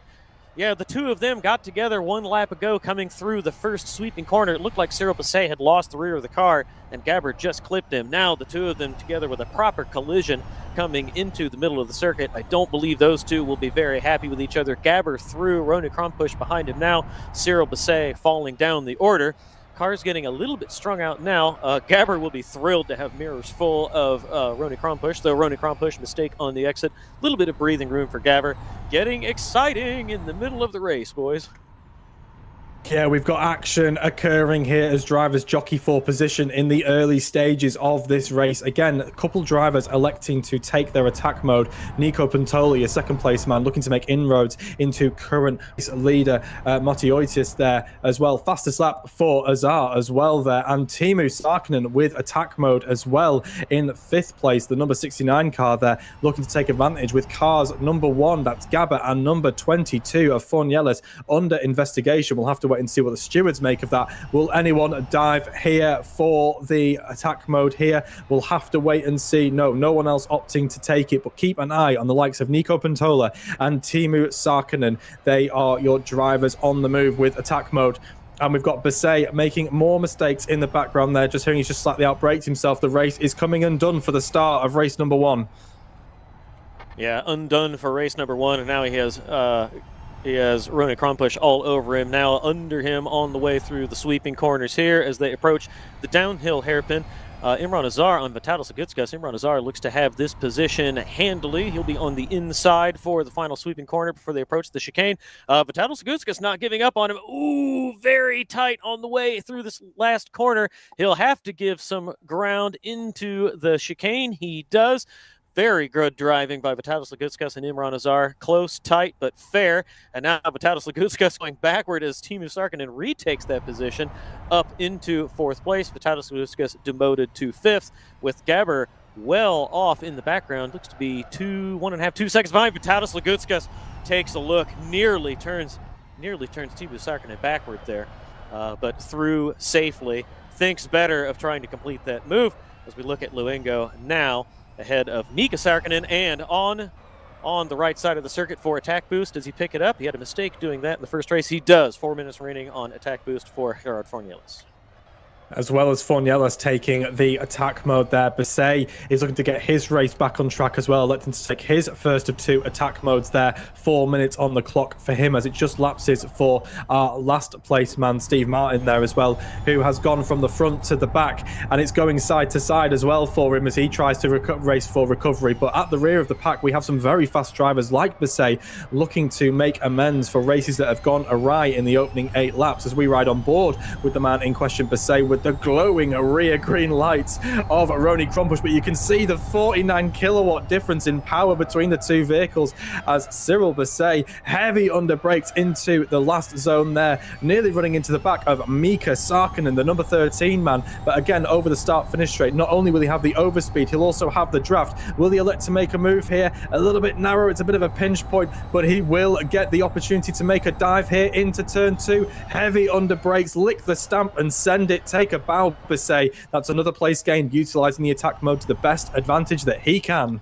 Yeah, the extra power just doesn't look fair as we see Cyril Bisset coming by him once again. Ahead, Gabber through Vitalis Agutskas, and 2 cars coming through attack boost at the same time. That was Mika Sarkkinen and Ronnie Krompusch trying to get to the attack boost at the same time, but I don't think either driver realized, well, Ronnie Krompusch would have been behind. I don't think that Mika Sarkkinen realized that they were overlapped, so Mika Sarkkinen got through, got the attack boost, but unfortunately cut across Ronnie Krompusch to do it. Cars side by side into the hairpin now behind Imran Azar, who has taken the lead. What happened to Carlos Macioides? He's taken the attack boost on this lap. 40 seconds gone from his attack boost. Teemu Sarkkinen up into 2nd position now. Carlos Macioides going backwards into the clutches. Nico Patola as Gabber has taken the fast lap of the race. Still 2 attack boosts remaining. Tower shows that Nico Patola has taken 1 of his, so I think we saw that, and his first one has run out. Just now approaching, we're just a couple laps shy of the halfway mark of the race as Carlos Macioides comes through in 3rd position as we have yet more battling behind. That is Gabber through under Nico Pantola, who has gotten through Vitalis Agutskas. Vitalis now into 6th position. Yeah, with Macioides there taking the attack mode there as well, I can only assume positions lost there as well. But I'm just seeing there, car 22 has a drive-through penalty. That's our man Fornielis there, the star of race number 1. His race coming undone, a drive-through penalty. That is his day pretty much run there. A real shame for him, but we'll have to wait and see. But a blame being put on his doorstep there for the incident with Gabber. Yeah, and I think I made a mistake calling the accident. It was just in the background of the shot when we were following drivers closer to the camera. I thought he had gotten into Cyril Bisset. Clearly, it was Gerard Fornielis who now comes on the bad side of a penalty and will have to take a trip through pit lane. Gabber through on Teemu Sarkkinen, so now into the podium places. Right there behind Carlos Macioides with Nico Patola behind him. All of them trying to chase Imran Azar, who is now right where he wants to be. 3 minutes remaining on attack boost in front without too much effort, and he can conserve, strategize, decide how he wants to put his stamp on this race. Gabber tires. Rear getting away from Gabber, and he spins into Carlos Macioides going into the 2nd corner as we followed Fornielis serving his penalty down pit lane. That's going to let Nico Pantola through Carlos Macioides. So Nico Pantola now 2nd position behind Imran Azar. All coming good for Imran Azar. It's not going to be much work for him to hold this race. Gabber through the attack boost. Carlos Macioides way too hot into corner number 4. Slides into Matthias Luengo, who's come out of nowhere. he was, all of these drivers crashing into each other have just let him through. He's promoted himself all the way up to 5th position, though he's going to fight for it down the hill from Carlos Matioitis, and Gabber going to get into the mix as well.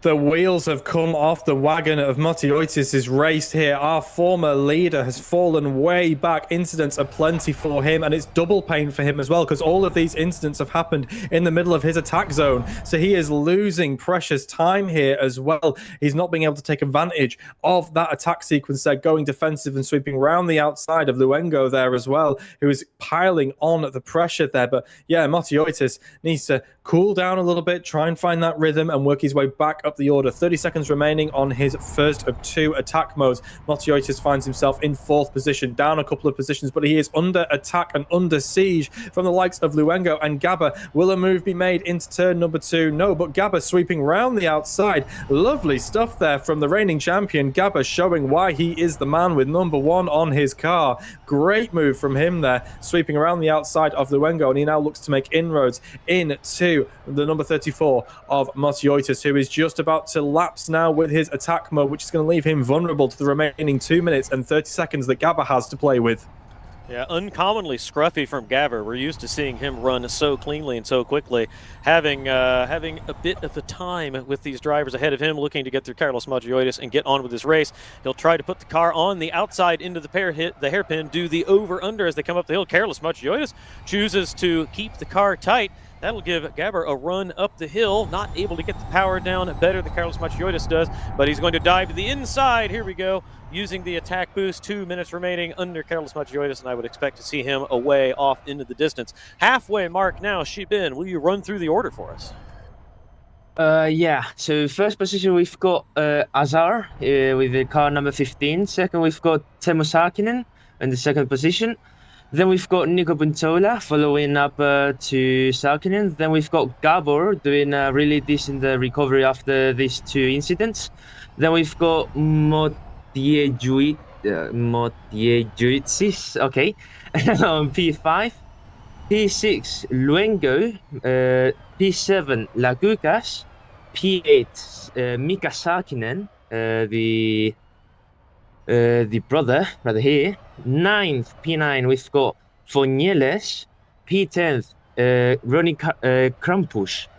P11, we've got Steve Martin. He ran out of attack modes. Shout out to that. And then we've got, last but not least, P12, Cyril Bissey. Thank you, Xibin. Carlos Matioitis now mirrors full of Matias Luengo. Gabber disappearing into the distance. So Gabber gathering up his race. Will have to use a little bit of extra energy if he wants to try to catch the leaders and put up a fight for the win. Make it a sweep, sprint, and feature. Right now, Imran Azar in control, and Teemu Saarinen looking pretty comfortable there in second position, 2 seconds ahead of Nico Buntola. Sorry, 1 second ahead of Nico Buntola. Imran Azar has got a lock on this race here. 5 seconds to the good as we take a look on board with Matioitis there, 5th place man, a former leader of the race. And we've got Luengo breathing down his neck. Will either one of them elect to take the attack mode? No, too early, wanting to keep that in reserve, the proverbial ace up their sleeves. Fonieles there, just getting slightly sideways and getting the move done on Saarinen there as well. Great stuff from Fonieles as he continues his road to recovery to try and salvage some more points this race. We've got no drivers on boost. So if we take a moment to look at the timing tower, Steve Martin out of boost, out of attack mode. He's going to be vulnerable for the remainder of the race. He'll be able to make inroads up the timing tower without a lot of help. Ronnie Krampusch there, 1 place ahead of him in the 96 machine with 2 attack modes remaining. He's going to do a double-double in the latter parts of the race. So keep an eye on Ronnie Krampusch to see if he can make moves. As we look at the energy ratings right now, everyone there or thereabouts, balancing between the 42 to 40%. No one in the danger zone right though, but 34 with 34 man Matioitis there with 43.5%. He has energy at his disposal there. Target right now should be 39%, which puts Teemu Saarinen, number 69, second place man, at a bit risk. Maybe some conservation will have to come in early doors from there, which will give our first place man, the man on the screen, Imran Azar, some moment to breathe. Yeah, a few drivers look like they're right on the razor's edge of using too much energy as we watch Carlos Matioitis in the background dive for the attack boost, activates it 4 minutes of fixed at 50 extra kilowatts of power. Imran Azar easily in control. Vitalis Lagutskas also going for the attack boost. Cyril Basset as well. Notably, Cyril Basset there at the bottom of the order, minute 9 seconds off the leader. He must have come through pit lane to take repairs. He had not served a penalty. That went to Gerard Fornieles, who is in 8th position, 17 seconds back. So not sure what happened with Cyril Basset there. Must have been so unhappy with the performance of the car that he chose to come in and do his best from the back of the order. No boosts remaining for Cyril, but the one that he is using right now. Same for Vitalis Lagutskas, Carlos Magiotis, as we have a three-way battle here for 3rd, 4th, 5th position. Gabber looking to take the 3rd spot from his teammate Nico Patola just up the road there in the background. Just want to point out there, Matiotis there taking attack mode. That is a really clever shout there because he has energy in reserve there as well. So that's the prime time to take it. He's the fastest man on track as well, the number 34 machine. That purple 5 illuminated there, saying that he is the fastest man on track and he has minutes to play with. Yeah, Gabber threw his teammate Nico Pantola. Nico didn't put up much of a fight, nor does he for... looks like he's defending on Carlos Magiotis, so Nico trying to hold that position from Carlos right there on the back of Nico Pantola's car. Gabber up the hill in... sorry, Timo Sarkinen, not Nico Pantola. Gabber up the hill now, trying to hunt down Imran Azar, his Citus teammate. New to Citus, I believe, about 1 year ago. Could have been 2 years ago. I've had a few sleeps since the first time Imran Azar raced in Citus colors. And now Gabber... is this Gabber behind Nico Patola again? I think I may have mistaken some of them. Yeah, sorry, that's my mistake. Yeah, Gabber behind Nico Patola. Nico Patola through Gabber, his teammate, once again. So the two of them trading positions. Gabber, Nico, I don't think they're completely out of the hunt for a win, but Gabber needs to drive perfectly with the energy conservation he needs to do to make sure he stretches what he has to the end of the race. But Imran Azar, massive lead, just under 8 seconds from Nico Patola with Gabber just behind him, and a little less than 3 minutes remaining on his attack boost. So he can build a bit of a buffer and then cruise to the end of the race with 6 laps remaining. Potentially a bit of conservation here from Pantola there, just taking a moment to breathe, but now elects to attack there, sweeping over to the right-hand side of the track, taking attack mode. 4 minutes on the clock, which means he will have an overlap here for Azar, but I think it's less for Imran Azar, the number 15 machine, and more to do with Gabber at the rear there. He's under mountains of pressure, is Nico Pantola from 3rd, 4th, and 5th on your screen right now, as we ride on board with Timo Sarkinen, number 69 machine, in 5th position, looking to capitalize where he can, as Matiotis all squirrely under the brakes there, just about gathering it all up. I think there was a small moment there for Gabber up ahead of him as well, who again is keeping his powder dry. Matiotis here could be on the run here on Gabber in front of us here, and indeed he is. Matiotis there making the move up the inside into the final braking zone here, sweeps through the chicane, and that move is on lockdown there. Matiotis there elevating himself to P3, but this is not over. Gabber and Sarkinen respectively have attack modes at play. Has Matiotis left himself vulnerable in the latter 5 laps of this race? We'll have to wait and see. Possibly late maneuver there, under braking to defend that position. I don't know that Gabber was going to make the dive, but I agree with you. I think he will be vulnerable to Gabber when he chooses to take the attack boost. Gabber, I would fully expect to leave it to the last possible moment so he has full boost to the checkered flag. Carolus looking really good. He's put his head on straight. He's found his happy place and is using the extra power to his advantage. Needs to get through Nico, Nico's going to have the extra power longer than Carolus will. So though Carolus, a good driver in his own right, and seems to have found his footing here after some early missteps, don't know that he'll be able to get through Nico, and then he'll have to defend Gabber from behind. Either way, good recovery by Carolus to hold on to 3rd position from Gabber. Looking at Mika Sarkinen now with Roni Krampusch just ahead of him. Those bright green lights, my word, they are distinctive.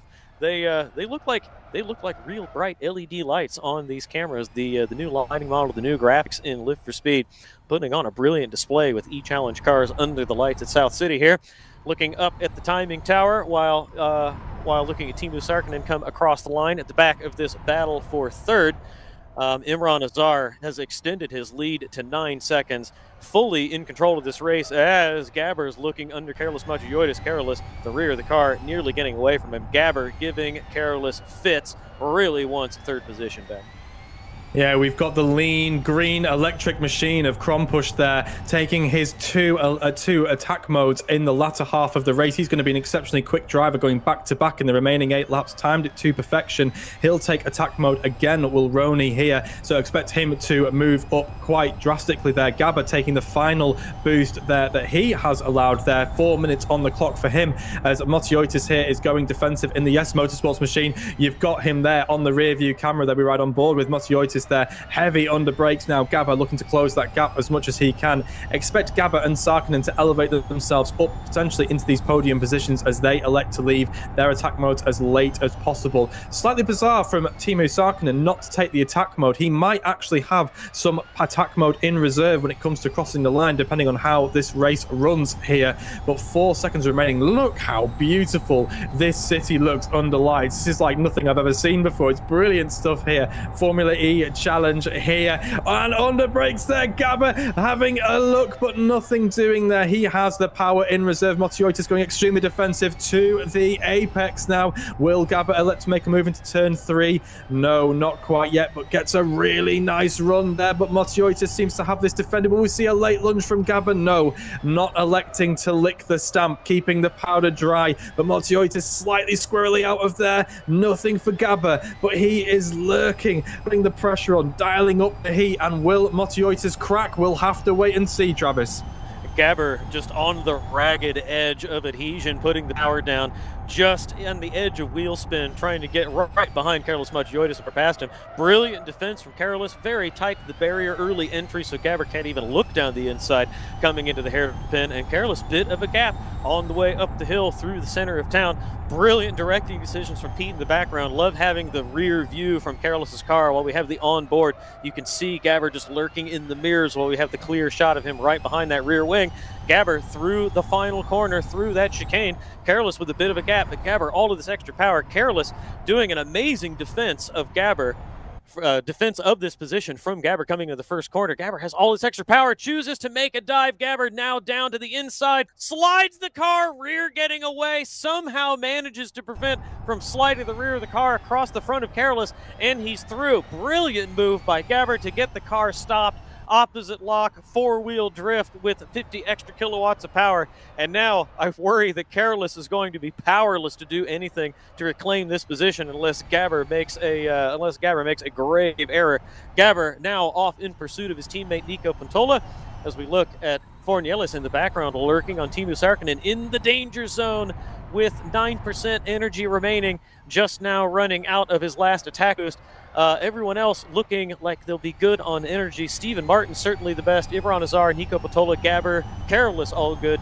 Teemu probably close, but Gabriel Fornielis looking grim for his prospects to finish the line under power, finish the race under power.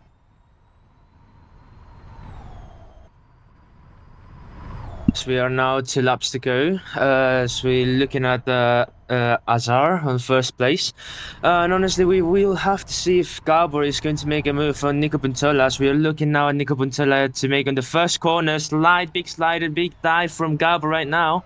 Teemu Sarkkinen P5 looking in front. Then we got Gerard Fornielis with the fastest lap with 5.5% of battery. Now, I think he's going to start saving because it's going to be the best moment. And now we're looking at Gabor making the move on Nico Pantola right on the inside, if I'm not mistaken. And Travis. Yeah, Gabber was fully sideways trying to pull the same move on Nico that he did on Carlos Motiotis going in the first corner. Nico held the position, and then Gabber right behind him through turns 3 and 4 got him as they passed the bus stop in the attack boost section. Gabber second position up the hill. Ronnie Kronpush sideways with Mika Sarkkinen behind him. Mika Sarkkinen was in front of him right before we picked up that shot. Green lights front and back streaking down the hill. Nico Pantola looking back at the second and third position cars. Gabber ahead of his teammate now with a slight gap. Neither of them with attack boost remaining. Only drivers with attack boost on tap. Teemu Sarkkinen in fifth position, 40 seconds remaining. I believe he will have timed this perfectly, Kieran. And Ronnie Kronpush, 50 seconds remaining on his. Imran Azar is through the first corner with nearly a 8.5 second gap over Gabber. So Imran Azar cruising to the finish. Plenty of energy remaining for everyone except for Gabriel Fornieles. He will be lifting and coasting everywhere, just barely pedaling himself around the circuit. Yeah, he's going to have to get out and Flintstone it if he wants to get it to the line. He's probably going to fall just a little bit short here by our analysis here. He is still pushing, which is really the last thing he needs. He needs to conserve as much as he can. But at the front, Imran Azar in the number 15 machine, it has been absolutely dominant. 3% left. He has this in hand. But Gabber and Puntola are still trying to dispute this. As there's a big move from Motiotis. Desperate dive up the inside, but just about getting it stopped with a huge torpedo-like lunge up the inside of Puntola. Luckily, they both carry it going. And Azar is through the final corner and goes across the start-finish straight to his first win of the 2026 season. It is our feature race win for Imran Azar, the star in the making. And Gabber, your defending champion, crosses the line to finish P2, with Nico Puntola taking third position. And a mad dive over the line. We'll have to wait and see who got that all crossed up there. It's Motiotis there taking fourth position with 0.5% in reserve. A lot of drivers timing this to perfection, but what a great finish there, and what a dominant result for Imran Azar. Take a bow. Yeah, a bit of a rough move by Carlos Motiotis to dive going into the hairpin downhill. A little bit of contact, not terribly clean, but I wouldn't say it was too pushy either. Unfortunately, not able to get it stopped enough and rotated around the corner to make that position on Nico Puntola. But then Nico looked like he ran out of energy just as they crossed the line. So he left it as you should. You don't want any more gas in the tank, so to speak. Then you need to actually finish the race, and Nico Puntola just barely made it. Stephen Martin looks like he's trying to help Fornieles across the line. I think he would have appreciated that more in the sprint race. The two of these gentlemen will finish. Ha! Stephen, not such a gentleman that he's willing to lose the position for it. Pushes Fornieles across the line for P10 while he swipes P9 himself. A gentleman in principle, perhaps not fully in execution. But let's look to the top of the order. Imran Azar, masterclass today, took advantage of the chaos in front of him, quickly swept into first position, and then drove away from everyone else while it was popping off behind him. Finishes 6 seconds clear of Gabber. That was an 8-second gap with a lap to go. Imran Azar obviously cruising to the win. Wasn't anywhere near the fastest lap of the race. He was half a second off. Gabber was charging hard at the end of the race. Minute 13.9 for the fastest lap. Nobody else even within half a second of that.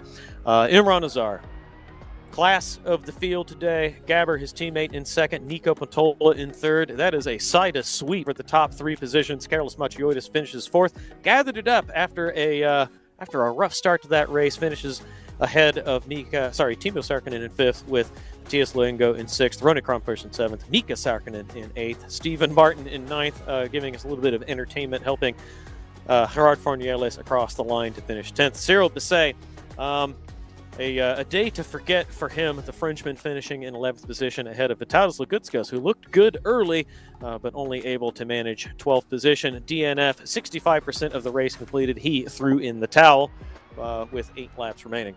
There, you see the podium. Number 1, Imran Azar, the Sidus colors, purple, white, and yellow on the top step, alongside his teammates in second and third position. Brilliant day for Sidus. Let's take a quick breather, and then we'll pull a few drivers in for interviews, shall we?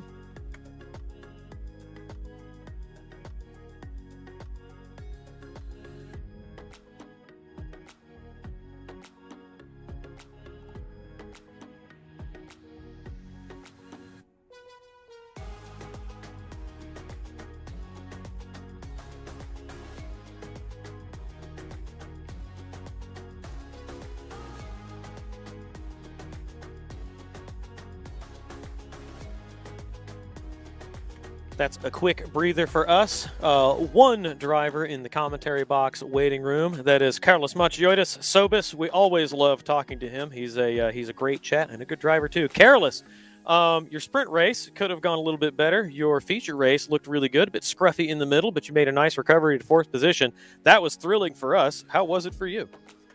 Yeah, the feature race was really intense. I was quite hoping for P2 actually. I was doing, I think, really good on energy saving, and I know Imran has excellent draw pace, but I thought maybe I'll be able to keep up with him. Well, simply because I started, I think, P3 or P4, somewhere around there, and I quickly climbed up to P1, so I was able to energy save quite a lot while still keeping decent pace. So I thought I'll have enough reserves for the second half of the race, but well, Gabber happened.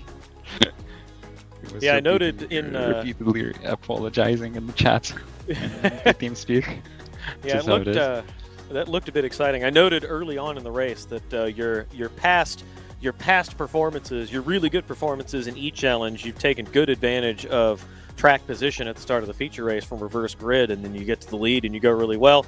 And then today it looked like you came together with Gabber had a bit of wheel banging with other drivers around you, so not quite where you wanted to be today, but you sound like you're happy with how that came off regardless, considering the trials and tribulations of the middle race. I mean, even then, I was hoping to get Nico because I knew Nico has quite a bit less charge than me. But well, no, that is fully on me. That was just incorrect choices on the track, where to push, where to save. But yeah, I definitely had enough charge to get Nico. Just didn't plan it out well enough. I mean, even with the shorthands, it was still a fun race. For me, the sprint was kind of meh, because so like last year and other years, in the sprint we didn't have to save. This time, even the sprint, essentially the sprint race was like a feature race, just a bit shorter, because the lifting areas were pretty much. I mean, we had to lift at pretty much the same point on track with the sprint race, just like in the feature. In some cases, actually, we were lifting earlier on the sprint races, so that was an odd choice by administration to do it this way, but it is how it is. Careless, is Kieran here. Before we move any further, I first of all owe you an apology. For the last 24 hours, I've been butchering your last name, and I sincerely apologize. I think I'm finally there. I've said it enough in the last 24 hours. I think I'm finally there. So first of all, sorry for that. But second thing from me I is... kept a close ear on him through the second half. He was great in the feature. I appreciate the kind words, Travis, but I should have had it right in the first time. But anyway, I move on to my question. Did you notice a big difference between the all-wheel drive car versus the rear-wheel drive car, and how did you have to adapt your style from the sprint race to the feature race? In general, even in previous years, I was always having more trouble with the all-wheel drive car. Maybe I'm just decently proficient with the regen, because the regen is a bit tricky due to very strong rear brake bias, so it's easy to lose the car. But yeah, I think I am okay with regen, and on all-wheel drive there is no regen. You just have to push. So I guess I have a bit more trouble there in that regard. And your thoughts looking forward to the second round? Exciting today. We hope to see you improve. Tell us, do you have a plan for the Mexico City circuit? You've raced that one before. This one was new today, but Mexico City, you've got experience. And I believe, do I recall correctly, that you won there? You at least got a podium. Oh, I definitely got a podium. I just don't remember which position it was. But yeah, I remember. I remember climbing on top of the very tall podium. Very good. Well, good luck next time out. Thanks for joining us in the commentary box, and thanks for joining the event today, Carlos Machiotis. Everyone, we appreciate his patronage and his participation in this event. All right, Cyril Basset, we'll pull him into the commentary box now. Sorry, we've got Imran Azar first. That's my mistake. Imran, winner today. Looked like you might be able to get there in the sprint race, but didn't quite make the top spot. But then the seas parted, gave you the lead in the feature race, and then you did what you do, which is put down good laps while conserving, and that looked like a comfortable win. Yeah, thanks. It was a very tough race. Cause like with the sprint race, like I like from previous seasons, it was like, you know, that was the concept of just full pushing. But like with this season, I think they extended the laps or the distance on the race, which meant that the sprint race you actually had to fuel save, which caught me out a bit because I didn't expect to save. I kind of knew that you had to save a bit this season, but I didn't know you had to save like that much. So like the first few laps I did consume a bit more than I should. So by the end of the race, I'm trying to keep up with the guys ahead. They were really quick. I just didn't have enough to keep up with them. But with the feature race, that's where I learned my mistakes and got to the front and managed the race from there. Imran, Kieran here. Congratulations on a great victory there. Absolutely dominant. You looked completely untroubled throughout that race. Really nice work.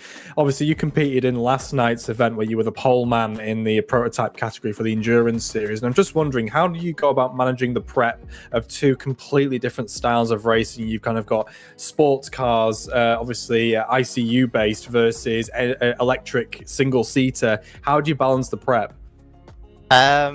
Good question. I mean, to be honest, the prep I did for this race alone wasn't that much. I only started prepping today, really. But it all not really, but it all came from experience from previous seasons. I kind of knew the rules and everything, what I should do in for example, VSC, the start procedure and everything, and just purely experience of managing the sort of the chaos of turn one and stuff like that. So it's just all just pretty much just experience from previous seasons, really, that helped me prep for this race particularly. But with the race last night was something completely new, so I actually had to prep a bit more than I should for that particular race. So Nice to hear. I'm just wondering if there's any race coming up in the 5-round calendar that you're particularly looking forward to now you've got round one out of the way. Good question. So this round was very interesting because it's the first round where it's like a completely new track. It's the first time they've done this particular layout, which was a bit tricky in terms of handling the setup, because all the next rounds I think are all layouts, are they not? So Mexico City layout, and then 2 more South cities. Oh, there are 2 more South cities. Okay. Okay, fair enough. So with previous seasons, the layouts were completely that. The what do you call it? The texture of the asphalt was flat, so you could set up the kind of way that it's pretty low to the ground, which really helped and stuff. But with South City, it's there's bumps everywhere, so you actually have to change the setup in such a way that you have to have enough clearance so that you won't bottom out, basically. So I mean, in terms of what I'm looking forward to, I'm just excited for the season, that's all, really. But it's not a particular track. I just learning new tracks and building setups for it, learning how to get fast with it. So yeah. Great. And last question from us. Last season, you weren't near the top of the championship order. You had other commitments, couldn't make some of the races. You're leaving the first round as the championship leader. Gabber, your teammate, had it through the sprint, and then you got him in the feature. Are you on for a championship fight? Can you retake the top spot from Gabber? It's a tough ask because I'm actually looking at the calendar now, and I might actually miss the last round, unfortunately. But we'll see how it goes.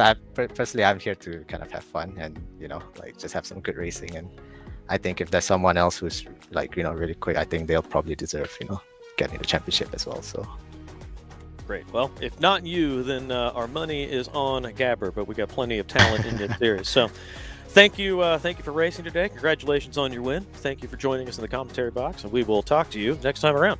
No problem. Thank you. Now we'll bring Cyril Basset into the commentary box. Bonsoir, Cyril. Un jour difficile, challenging day. The sprint race looked like your qualifying was good. The sprint race looked pretty good, and then kind of came undone for you in the feature race. Talk us through it. Bonsoir, Travis. Yeah, I actually qualified pretty well, P2, so quite happy with that. I kind of forgot that we had to energy save for the sprint race this season, so I ended up pushing a bit too much, a bit too long in the beginning of the sprint, and Well, basically after 4 laps, I had 10 estimated laps left, so I had to save quite a bit. So that's why I dropped to P5. Still pretty good result in the end, even though I got passed by Nico just 1 second before the line. And for the feature race, I think I did an okay job at the start. Then Gabriele dive bombed a bit. That's when he hit Gabor. Unfortunately, I got stuck behind Gabor, and that's why I went back to the end of the field. And I'm basically making too many mistakes trying to pass Mika and Ronnie. So I ended up spinning and hitting the wall, and I had to repair because the car was not drivable anymore. So we saw you had would have been toward the middle of the race. You had one really long lap time. We assumed that was because you came through pit lane for repair. True or false? That's true. I think I went into the pits shortly after Gabriele took his drive-through, and from then I was half a lap behind everyone. So I tried to catch up best as I could, but it was too big a gap. Cyril, très bien for race number 1. Great work from there as well. I really enjoyed watching you work. But obviously race number 2, obviously presenting quite difficult challenges. But obviously with the points, you've still come away with a really good series of points just by completing and finishing the race. I mean, how important is it, when the race is kind of falling away, it's not going your way, just to keep pushing on, knowing those points are so valuable? Well, I thought maybe if I do a good enough job, I could get back to maybe Xibin, who also had some difficulties. I think he didn't get to repair his car, so maybe it was still okay for him. And I hoped I could maybe take 1 or 2 positions back, but it didn't happen, unfortunately.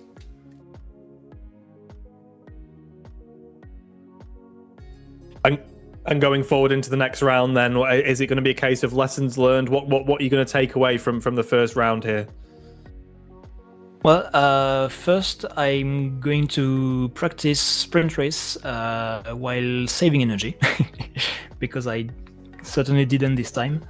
And it had 2 negative consequences. One being that I had to save much more than I should have, because I overused energy. And the second one being tires, because I set up the car for full push, and basically when you save, you can lower the pressures quite a bit. So my tires ended up being way too cold in the second part of the race. But I think that's the main point I need to work on for the next run. All right, well, once again, Cyril, thanks for joining us in the commentary box. Sorry it was a challenging day, but it was entertaining regardless. Before you go, I want to call attention to the work you've done in the Live for Speed community. I don't know how many people know that you are, and forgive me if I pronounce this incorrectly, that you're Cyk, C-Y-K. Cyril does a lot of development, a lot of data collection, a lot of work understanding how the cars behave. So he's doing a lot in the background, understanding how the simulator works and sharing that information with the community. And it is very valuable. Lots of people really enjoy it. So thank you for all your hard work on that. Yeah, thank you. And by the way, for the pronunciation, you can go with Cyk. Cyk, noted. I got that Yeah. next time. We'll say Cyk. Thank you very much. Bonsoir. Have a good evening. Thank you. See you later. All right, I think that does it for our interviews. It's time to put a bow on the first round of the MRC E Challenge. The first round of the MRC E Challenge 2026 season. There you can see the calendar. Next round, February 8th. Round 2 will be at the Mexico City E Pre-Circuit. We've had that one in the past, and it always gives us a thrilling event. South City Northern Circuit, South-North here at South City. A new layout through the new streets of South City.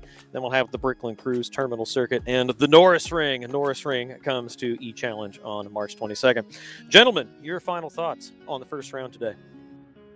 We have been treated to just 2 amazing races there and so many contenders. And we've got so many people that can vie for this championship. Defending champion Gabba has his work cut out from him with threats from the likes of Imran Azar coming up there. We'll have to take a look at the points table very soon and see who is at the top there. But again, great racing, and it's to be expected for the remaining 5 rounds. And what amazing venues we've got coming up. You'll have to stick around, and we'll see you at the next one. Yeah, from my side, I think you guys already said it. It was amazing stuff. I'm really looking forward to the next races. So. I have nothing to add. I agree with every word. A joy and a privilege to help bring this event to everybody who's watching. This event has been just as fun as all the ones past, and we expect even more excitement in the future. That does it from all of us here at Sim Broadcast. My name is Travis Mehlinger in the booth with Kieran, Redman, and Xibin Liu. NDR and MRC do a lot of work to put on this event. The JP's MRC, Michael, it's Michael Malik for MRC helping put this together. Pete and Chris in the background, and everybody else whose names I've forgotten, trying to recite them off the top of my head. Thank you for tuning in. All of you are the most important factors in these events that we bring on. We really appreciate your patronage and joining us to watch these events on a Sunday afternoon, because we really enjoy them and we know you enjoy them too. Wherever you are, be safe, be well, help take care of the people around you, and we will see you for the next Sim Broadcast event. Thank you and goodbye.